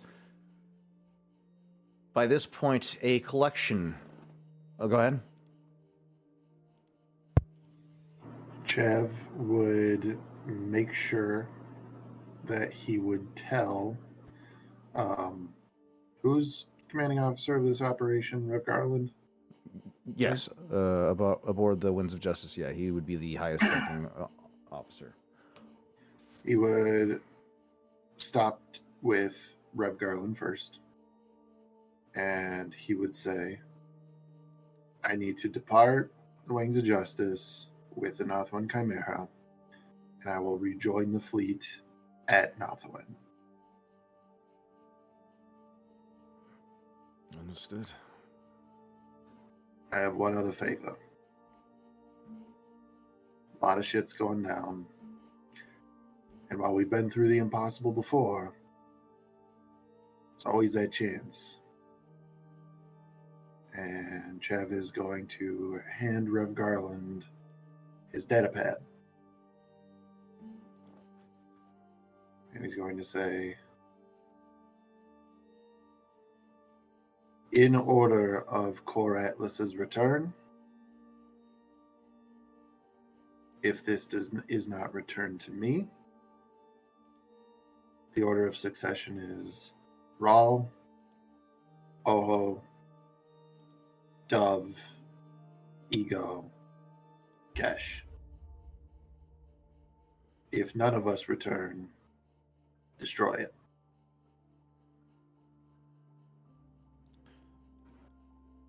Understood. Good luck out there, pilot. I don't need luck. And I have to make one more stop, which is to whatever member of the medical facility has the talent that I'm looking for, Tarzan. Mm-hmm. I feel like my best bet is Jay. Yeah. Average difficulty. Wait, no, it's a hard difficulty because of the improved.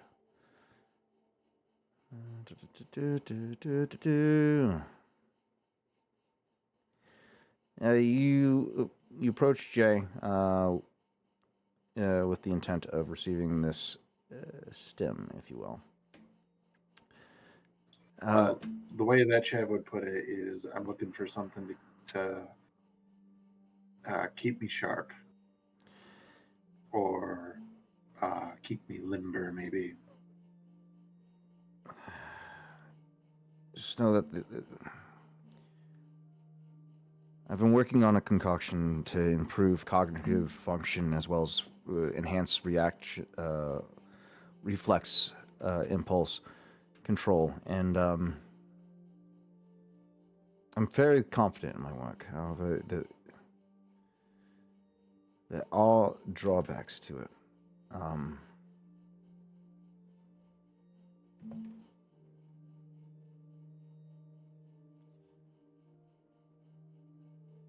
It's fair. A little bit of give and take, never hurt nobody.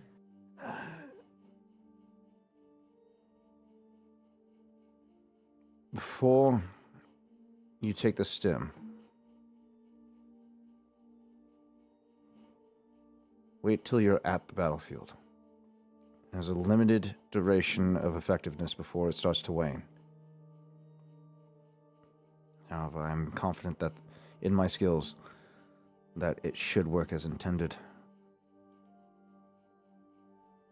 However, you will take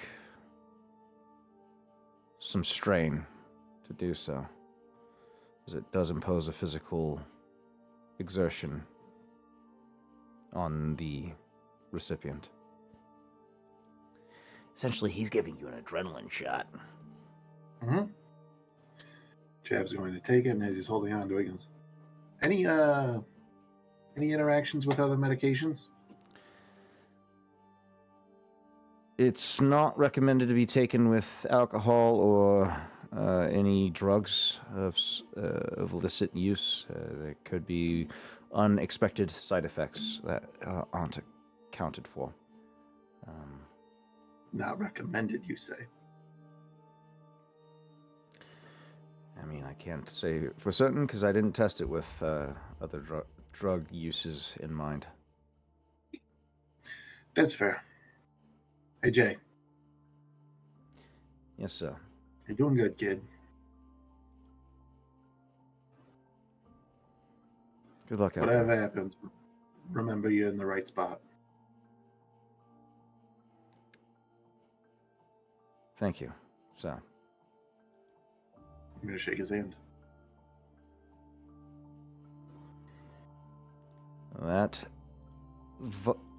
needle or hypodermic needle that he places in your hand. He places it firmly. As you go to shake his hand, he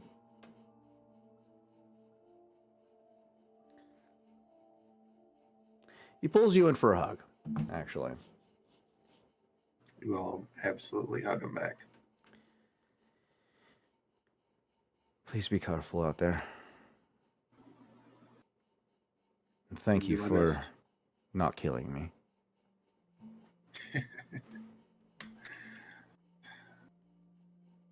Well,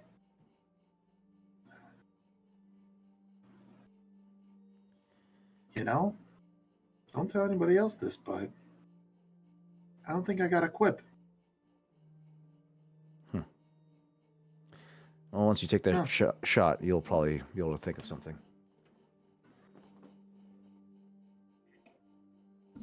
I'll have something ready when I get back. As I said to Oho before you, may the force be with you. Whatever that means. Yeah, whatever that means. He salutes the kid. Chav would then make his way to the Northwind Chimera. No shipping container. He would then... Oh, I will say that Kesh is waiting for Chav at his ship. okay. What do I owe the pleasure before such an endeavor as this?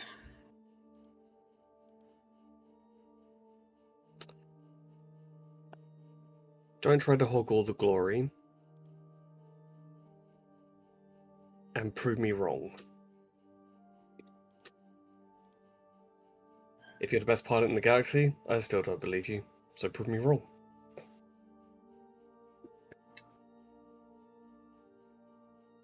Well, that's a tough sell there, Cash. How am I supposed to be the best pilot in the galaxy and leave you glory? Extends a hand. I'm sure you'll think of something. We'll shake his hand.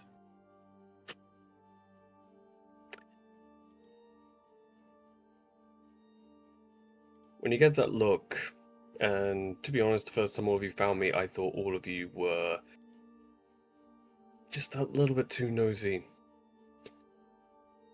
And yet here I am, smirking, about to go into a death situation, and for once, I didn't plan anything. A little freeing, isn't it? I don't like it. You get used to it. Trying to. Hey, you keep a good eye on my crew there. Well, I do hope to see at least a streak of gold intact by the end of this.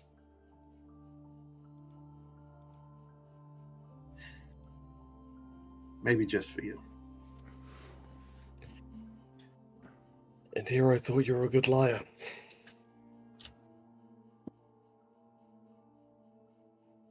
Chav will board the Northwind. Kesh is gonna board the A-Wing that he's coined as the Viper. Hell yeah. The Northwind Chimera, no shipping container, will fly to where the shipping container that he left is stationed. He would dock with it, power down the Northwind Chimera, opening the bay doors.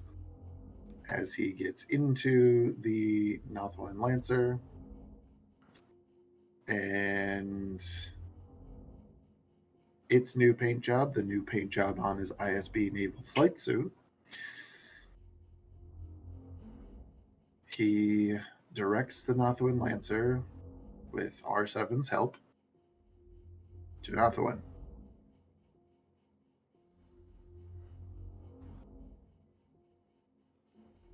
By this point, as you exit the hangar bay,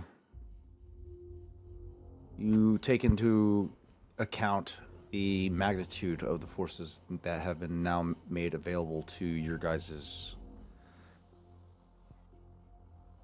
cause.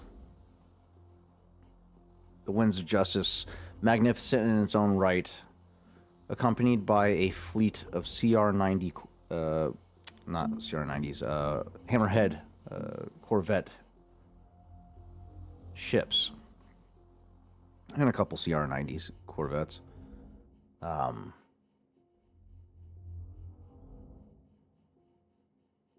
And as the ships prepare for the jump to hyperspace, the squadrons of fighters begin to depart the hangar of the Winds of Justice, forming up in a large formation, a fleet of X-Wings, Y-Wings,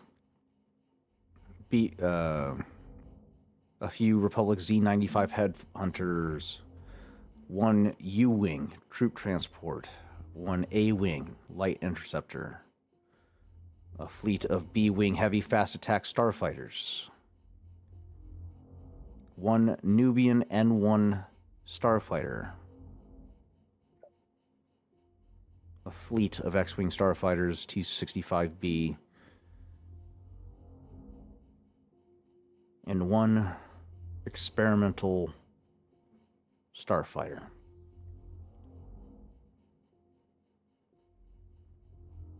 Every ship's thrusters begin to glow this brilliant light as each individual ship enters into hyperspace.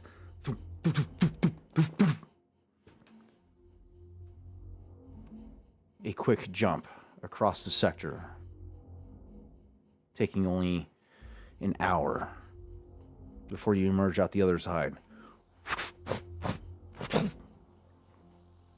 And there before you, the target of your aggression.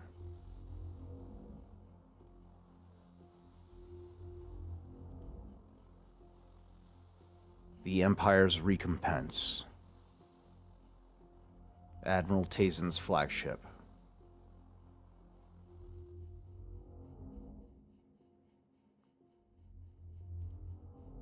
And a fleet of Raider 2 class corvettes.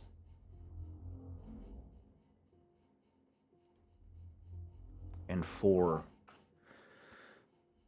Victory class Imperial Star Destroyers. And over the comms you hear, "Begin the attack!"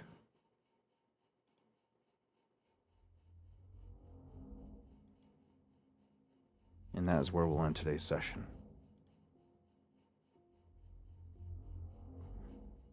Thank you, all you wonderful And Tubi so it Dicers, begins.